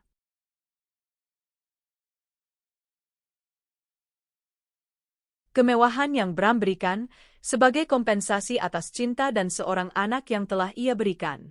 Dia tidak pernah berpikir tentang perasaanku, karena dalam pikirannya, aku adalah wanita dingin yang tidak pantas mendapatkan pria sebaik Bram. Sebuah pembenaran yang ia ciptakan sendiri untuk menenangkan hati nuraninya. Laporan dari Leo juga menceritakan apa yang terjadi pada mereka setelah perceraian. Kehidupan mereka benar-benar terpuruk. Bram, dengan reputasinya yang hancur, tidak bisa mendapatkan pekerjaan yang layak. Dia terpaksa bekerja serabutan, menjadi supir taksi online atau kuli angkut dengan penghasilan yang tidak seberapa. Anissa, yang terbiasa hidup mewah, tidak bisa menerima kenyataan itu. Mereka sering bertengkar hebat karena masalah uang.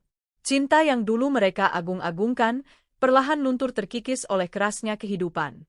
Anissa mencoba kembali ke dunia, lamanya, tapi usianya yang sudah tidak lagi muda dan statusnya sebagai ibu satu anak membuatnya sulit bersaing. Mereka pindah ke sebuah rumah kontrakan sempit di pinggiran kota.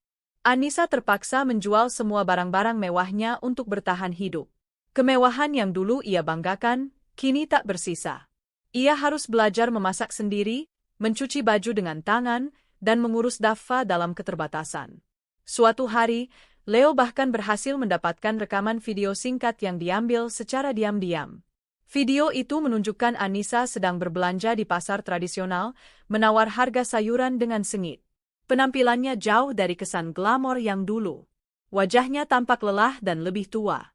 Tak ada lagi Anissa sang model, yang ada hanyalah seorang ibu rumah tangga yang sedang berjuang untuk hidup. Melihat semua itu, entah kenapa, rasa benciku padanya perlahan memudar. Berganti dengan perasaan yang aneh, semacam rasa kasihan yang campur aduk. Aku tidak memaafkan perbuatannya, tapi aku mulai memahaminya. Dia juga seorang korban. Korban dari kemiskinan, korban dari ambisinya sendiri, dan korban dari kebohongan seorang pria. Dia dan aku, dalam beberapa hal, adalah korban dari pria yang sama. Bram telah memanipulasi kami berdua. Kepadaku, dia berpura-pura menjadi suami yang setia. Kepada Anissa, dia berpura-pura menjadi korban dalam pernikahannya.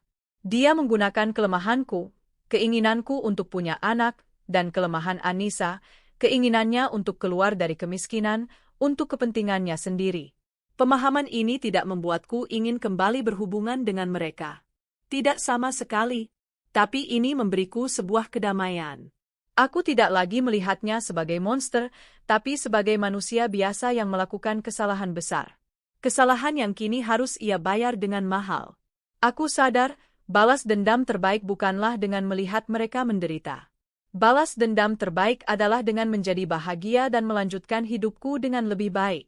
Dengan membebaskan hatiku dari kebencian, aku bisa benar-benar melangkah maju. Cerita Anissa menjadi pelajaran berharga bagiku. Bahwa hidup ini tidak hitam putih. Selalu ada cerita di balik setiap tindakan seseorang. Dan terkadang, orang yang kita anggap sebagai musuh bebuyutan, mungkin hanyalah cerminan dari sisi lain sebuah penderitaan. Aku menutup laporan dari Leo dengan helaan napas panjang. Aku tidak akan lagi memikirkan mereka. Biarlah mereka menjalani takdir mereka sendiri. Kini, fokusku hanya satu, membangun kembali kebahagiaanku sendiri di atas puing-puing pengkhianatan yang telah berlalu. Waktu adalah penyembuh terbaik. Pepatah klise itu ternyata benar adanya. Bulan-bulan berlalu sejak Palu Hakim mengakhiri pernikahanku secara resmi.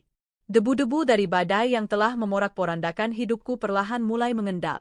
Tak ada lagi teror, tak ada lagi drama di media sosial, tak ada lagi sidang pengadilan yang menguras emosi. Yang tersisa hanyalah keheningan. Keheningan yang pada awalnya terasa menakutkan, namun perlahan berubah menjadi sebuah kedamaian yang telah lama kurindukan. Rumah besar yang dulu terasa kosong dan dingin, kini mulai terasa hangat kembali. Aku merombak total kamar tidur kami, mengganti semua perabotan yang menyimpan kenangan tentang Bram. Aku mengubahnya menjadi ruang kerja pribadiku yang nyaman, dengan jendela besar yang menghadap ke taman belakang. Aku ingin setiap sudut rumah ini mencerminkan diriku, Rania yang baru, bukan lagi sisa-sisa dari masa lalu yang kelam. Rania Corp juga semakin bersinar. Kepergian Bram, yang ternyata adalah benalu dalam perusahaan, justru membawa dampak positif. Aku merestrukturisasi departemen operasional, menempatkan orang-orang yang lebih kompeten dan loyal di posisi-posisi kunci. Efisiensi meningkat, beberapa proyek baru yang inovatif berhasil kami luncurkan. Omzet perusahaan meroket, dan nama Rania Corp semakin disegani di dunia bisnis. Ironisnya, dengan menyingkirkan pria yang dulu kuanggap sebagai pilar penyokong, kerajaanku justru menjadi semakin kokoh. Namun, di balik semua kesuksesan profesional itu, ada satu bagian dari diriku yang masih perlu disembuhkan. Hatiku. Luka akibat pengkhianatan memang tidak bisa hilang begitu saja. Ada kalanya, di tengah malam yang sunyi, bayangan tentang Bram, Anissa, dan Daffa masih suka datang menghantui. Pertanyaan, mengapa? Masih sesekali terlintas. Dan yang paling berat adalah menerima kenyataan bahwa perjuanganku untuk memiliki anak telah dinodai oleh kebohongan. Aku memutuskan untuk mencari bantuan profesional. Aku mulai rutin menemui seorang psikolog. Di ruang konseling yang aman dan tanpa penghakiman itu, aku menumpahkan semua rasa sakit, amarah, kekecewaan, dan rasa insecure yang selama ini terpendam. Aku belajar untuk memaafkan, bukan untuk Bram atau Anissa, tapi untuk diriku sendiri. Memaafkan diriku yang pernah begitu naif, memaafkan diriku yang pernah merasa tidak sempurna karena belum memiliki anak. Perlahan tapi pasti, aku mulai menemukan kembali diriku yang hilang. Rania yang ceria, yang optimis, yang penuh semangat. Aku mulai melakukan hal-hal yang dulu tak sempat kulakukan karena terlalu fokus pada program kehamilan dan mengurus suami. Aku kembali menekuni hobiku melukis. Aku mengambil kelas yoga dan meditasi. Aku mulai sering bepergian, menjelajahi tempat-tempat baru, baik di dalam maupun luar negeri, bukan untuk urusan bisnis, tapi untuk kesenangan diriku sendiri. Aku juga mulai membuka diri untuk lingkaran pertemanan yang baru. Aku menyadari, selama menikah dengan Bram, duniaku seolah menyempit. Kini, aku bebas berteman dengan siapa saja. Aku menemukan kembali sahabat-sahabat lama, dan juga mendapatkan teman-teman baru dari berbagai kalangan. Mereka memberiku energi positif dan perspektif baru dalam memandang hidup. Suatu hari, saat sedang menghadiri sebuah acara amal, aku bertemu dengan seorang pria bernama Ardi. Dia adalah seorang arsitek yang juga aktif di kegiatan sosial. Kami mengobrol panjang lebar tentang banyak hal, dari pekerjaan hingga isu-isu lingkungan. Obrolan kami mengalir begitu saja, ringan dan menyenangkan. Ardi adalah pria yang cerdas, rendah hati, dan memiliki senyum yang meneduhkan. Awalnya, aku menjaga jarak. Trauma masa lalu membuatku sangat berhati-hati untuk membuka hati pada pria baru. Tapi Ardi berbeda. Dia tidak pernah memaksakan kehendak. Dia mendekatiku dengan sabar dan tulus. Dia tidak terintimidasi oleh posisiku sebagai seorang CEO yang sukses. Dia justru mengagumi kerja kerasku dan mendukung semua yang kulakukan. Kami mulai sering bertemu. Dari sekadar minum kopi, makan malam, hingga melakukan kegiatan sosial bersama. Bersamanya, aku bisa menjadi diriku sendiri. Aku bisa tertawa lepas, bisa menangis tanpa merasa dihakimi. Dia mendengarkan ceritaku tentang masa laluku dengan penuh empati, tanpa sedikit pun rasa menghakimi.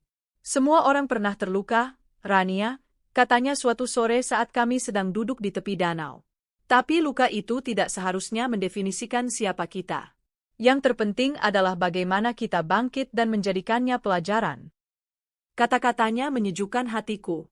Bersama Ardi, aku belajar bahwa cinta yang sejati bukanlah tentang kepemilikan atau ketergantungan, tapi tentang saling mendukung untuk menjadi versi terbaik dari diri masing-masing.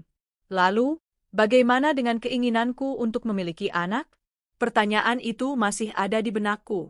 Tapi kini, aku memandangnya dengan cara yang berbeda. Aku sadar, kebahagiaan seorang wanita tidak melulu diukur dari statusnya sebagai seorang ibu. Aku bisa bahagia dengan caraku sendiri. Suatu hari, saat mengunjungi sebuah panti asuhan dalam rangka kegiatan sosial perusahaan, hatiku terpaut pada seorang anak perempuan kecil berusia 5 tahun bernama Aira. Dia anak yang pendiam, dengan mata yang menyimpan kesedihan, tapi juga secercah harapan. Entah kenapa, aku merasa ada ikatan yang kuat dengannya. Sejak hari itu, aku mulai rutin mengunjungi Aira. Aku membawakannya buku, mainan, dan menghabiskan waktu bersamanya.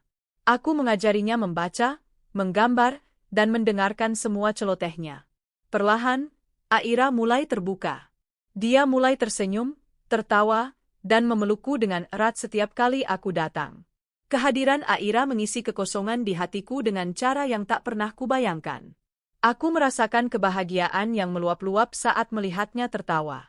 Aku merasakan cinta yang tulus, tanpa syarat. Aku membicarakan tentang Aira pada Ardi. Dan reaksinya membuatku semakin yakin bahwa dia adalah pria yang tepat. Dia tidak hanya mendukung, tapi juga ikut antusias. Dia sering menemaniku mengunjungi Aira. Mereka berdua cepat akrab. Aku melihat Ardi bermain dengan Aira, menggendongnya, dan menatapnya dengan penuh kasih sayang. Pemandangan yang dulu pernah membuatku hancur saat melihatnya pada Bram, kini justru memberiku kehangatan.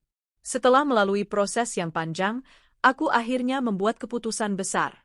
Aku memutuskan untuk mengadopsi Aira. Aku ingin memberinya keluarga, memberinya kasih sayang, dan masa depan yang lebih baik. Aku mungkin tidak bisa melahirkannya dari rahimku, tapi aku bisa melahirkannya dari hatiku.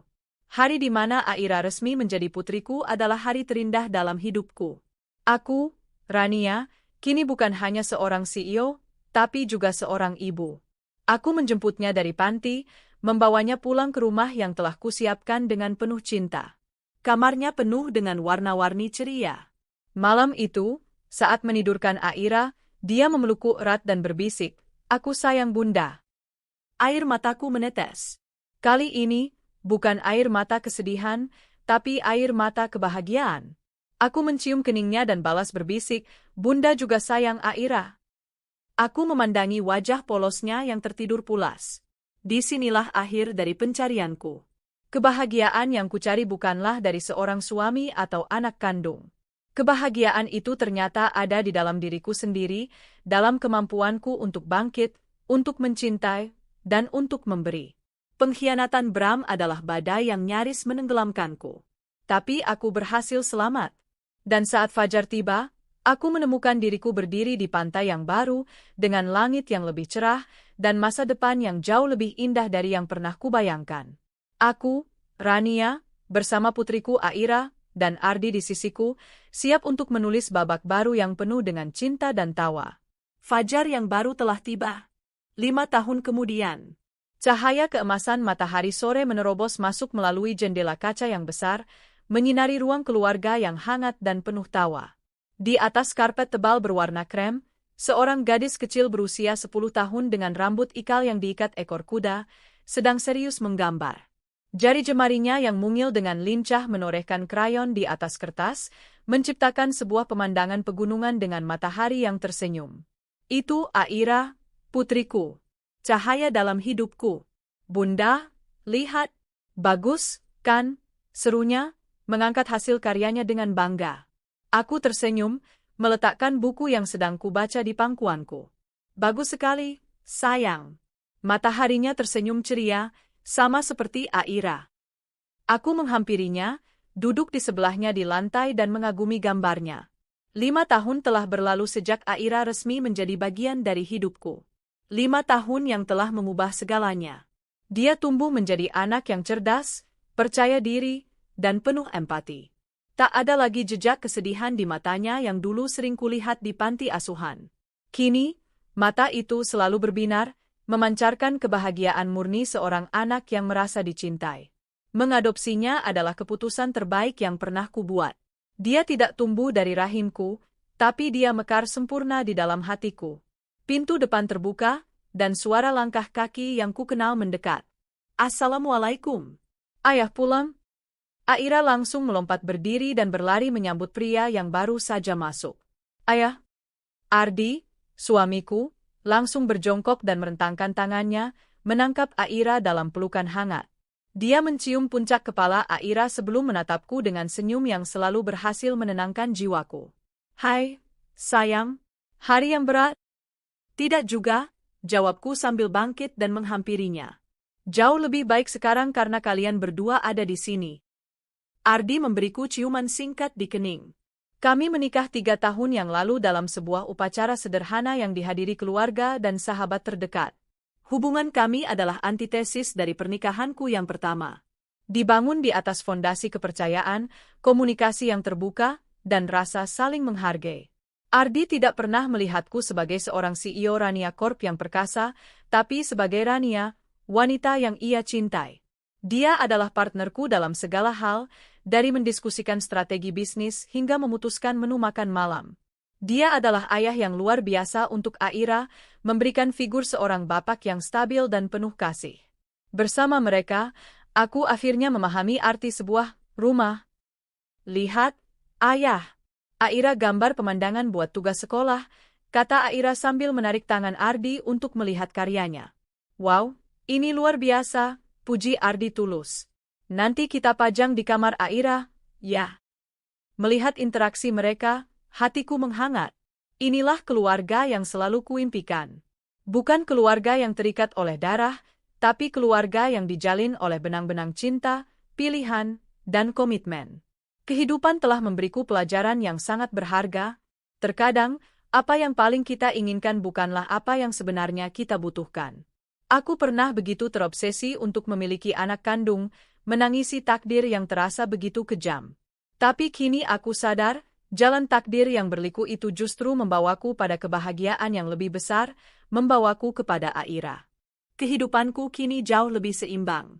Aku masih memimpin Rania Corp dengan tangan yang sama kuatnya, tapi dengan hati yang lebih bijaksana. Perusahaan kami semakin berkembang. 2 tahun lalu, aku mendirikan Yayasan Pelita Rania, sebuah lembaga nirlaba yang fokus membantu para ibu tunggal dan anak-anak dari keluarga kurang mampu untuk mendapatkan pendidikan dan keterampilan kerja. Pengalaman pahit di masa lalu kuubah menjadi kekuatan untuk membantu orang lain. Aku ingin para wanita yang berada dalam posisi sulit tahu bahwa mereka tidak sendirian, bahwa mereka punya kekuatan untuk bangkit. Yayasan itu menjadi anak keduaku, sumber kebanggaan dan tujuan hidup yang baru. Malam itu, setelah menidurkan Aira, aku dan Ardi duduk di beranda belakang, menikmati secangkir teh hangat di bawah langit yang bertabur bintang. Kamu terlihat sangat bahagia, Rania, ujar Ardi sambil menggenggam tanganku. Aku menyandarkan kepalaku di bahunya. Karena aku memang bahagia, Ardi. Sangat bahagia. Dulu, aku pikir kebahagiaanku telah direnggut selamanya. Tapi ternyata, aku hanya perlu melewati badai untuk bisa melihat langit seindah ini. Kamu kuat, bisiknya. Kamu melewati badai itu sendirian dan keluar sebagai pemenang. Tidak juga, balasku. Aku tidak akan sekuat ini tanpa dukunganmu dan kehadiran Aira. Kalian berdua adalah pelangi setelah hujanku. Kami terdiam, larut dalam keheningan yang nyaman. Aku memikirkan tentang Bram dan Annisa. Sudah bertahun-tahun aku tidak mendengar kabar tentang mereka. Setelah perceraian dan semua drama yang terjadi, mereka seolah lenyap di telan bumi. Aku tidak pernah lagi mencoba mencari tahu. Bagiku, mereka adalah bab yang sudah kututup rapat dan kusimpan di rak paling berdebu dalam perpustakaan hidupku. Aku telah memaafkan mereka, bukan karena mereka pantas dimaafkan, tapi karena aku pantas mendapatkan kedamaian. Membawa kebencian hanya akan memberatkan langkahku menuju masa depan. Namun, takdir terkadang punya cara yang aneh untuk mengingatkan kita pada masa lalu. Seolah ingin menguji apakah kita benar-benar sudah sembuh. Beberapa minggu setelah malam itu, aku menghadiri sebuah acara pameran properti terbesar di Jakarta.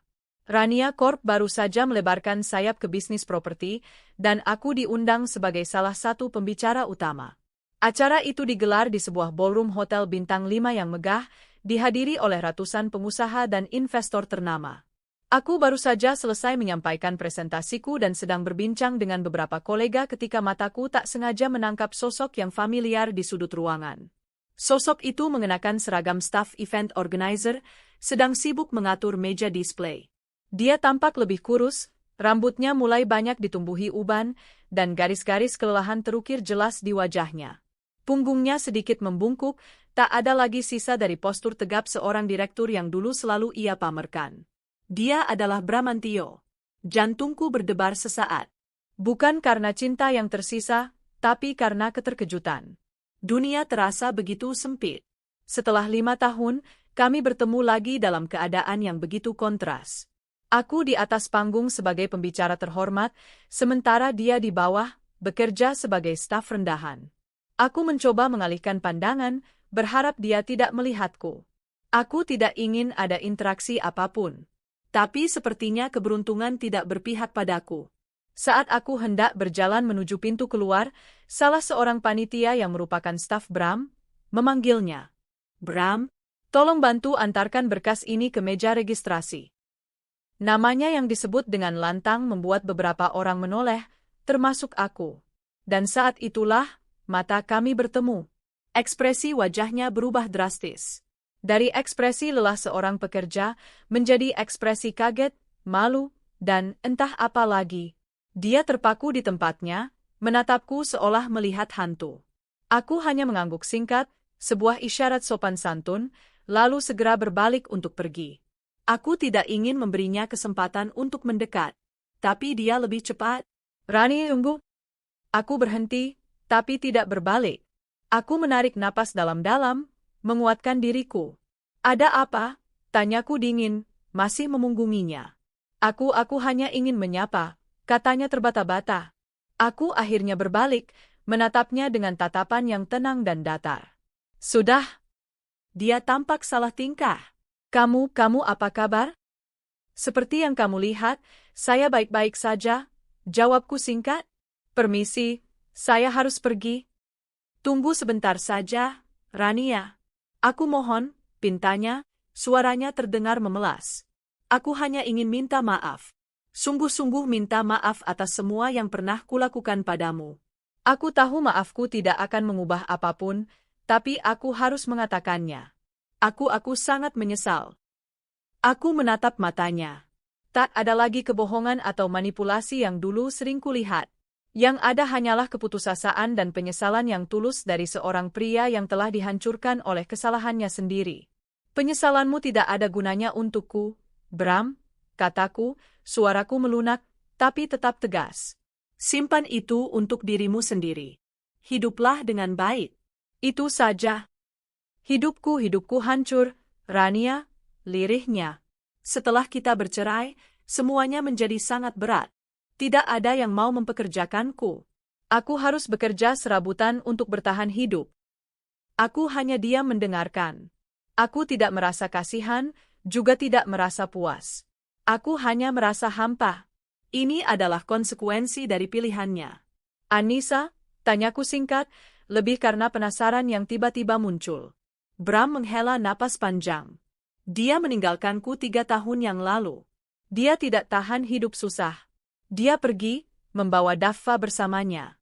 Awalnya dia masih sering minta uang, tapi setelah aku benar-benar tidak punya apa-apa lagi, dia menghilang begitu saja.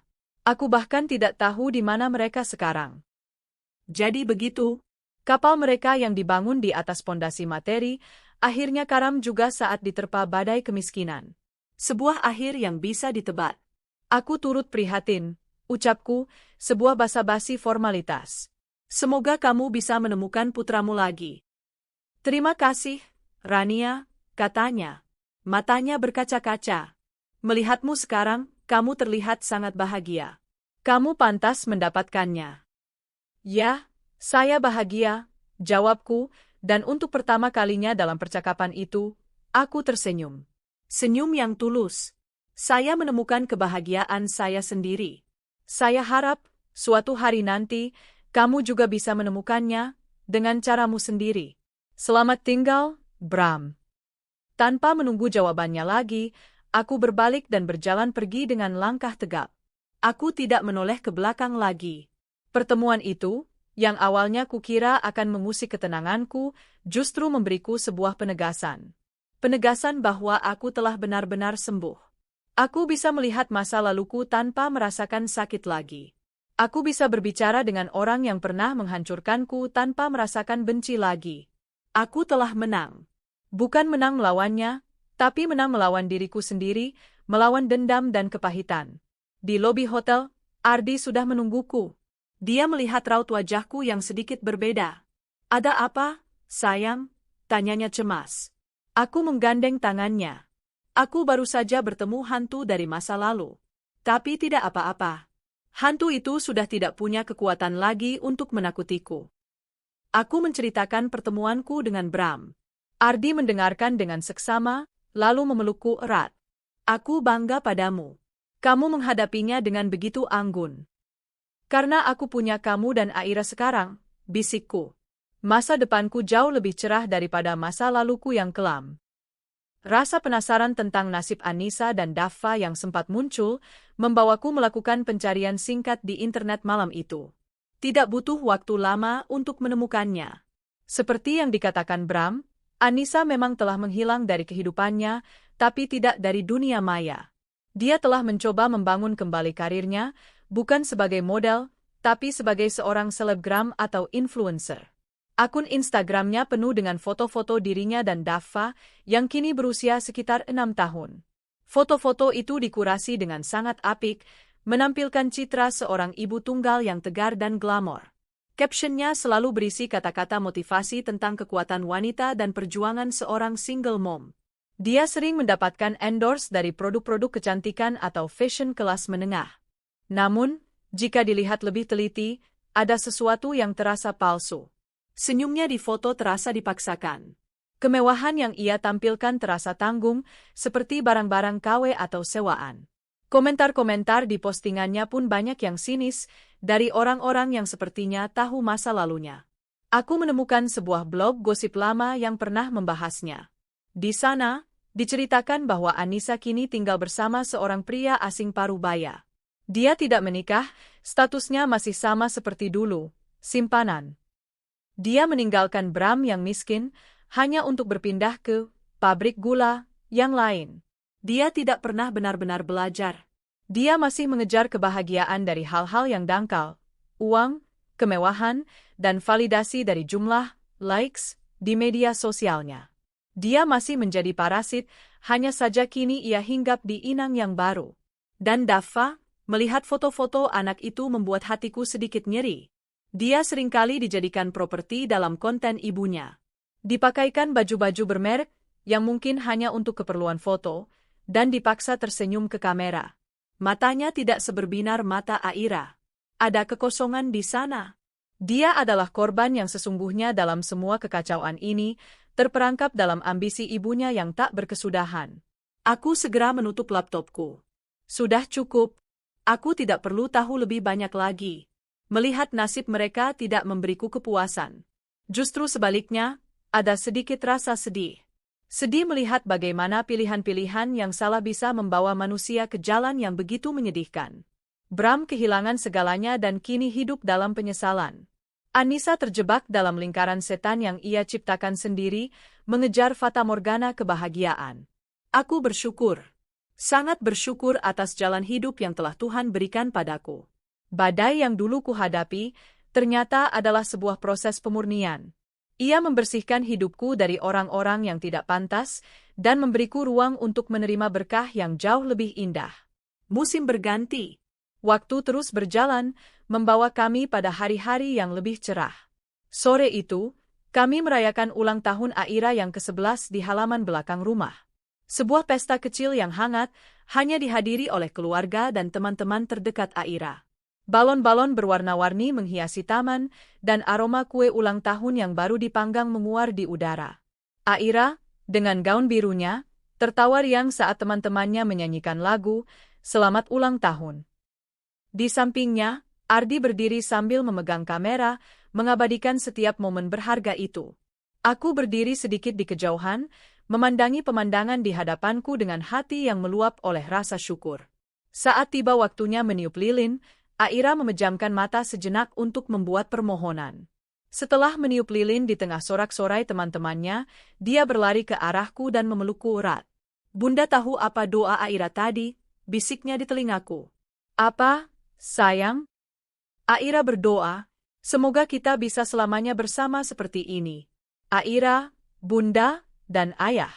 Selamanya." Aku memeluknya lebih erat, air mata haru menggenang di pelupuk mataku. "Pasti, sayang. Pasti, kita akan selamanya bersama."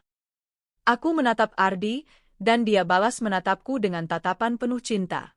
Kami bertiga, sebuah konstelasi yang tak sempurna namun utuh, sebuah keluarga yang lahir dari puing-puing kehancuran. Malam itu, setelah pesta usai dan Aira tertidur lelap sambil memeluk boneka beruang barunya, aku berdiri di depan cermin.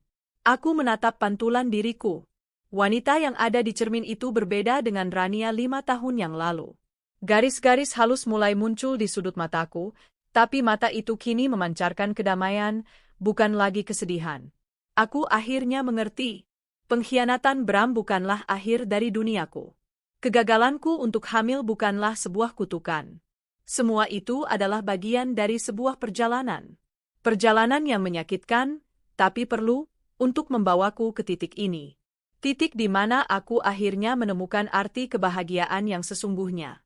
Kebahagiaan bukanlah tentang memiliki suami yang sempurna atau anak kandung yang lucu. Kebahagiaan adalah tentang menemukan dirimu sendiri, mencintai dirimu sendiri, dan membangun kehidupan yang tulus dari hati. Keluarga bukanlah tentang ikatan darah, tapi tentang ikatan jiwa. Aku telah kehilangan seorang suami, tapi aku menemukan harga diriku.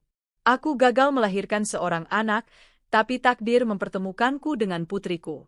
Tragedi terbesarku, pada akhirnya, menjadi fondasi bagi kebahagiaanku yang abadi. Langit setelah badai memang selalu lebih biru. Dan aku, Rania, siap untuk menari di bawah birunya langit itu, selamanya.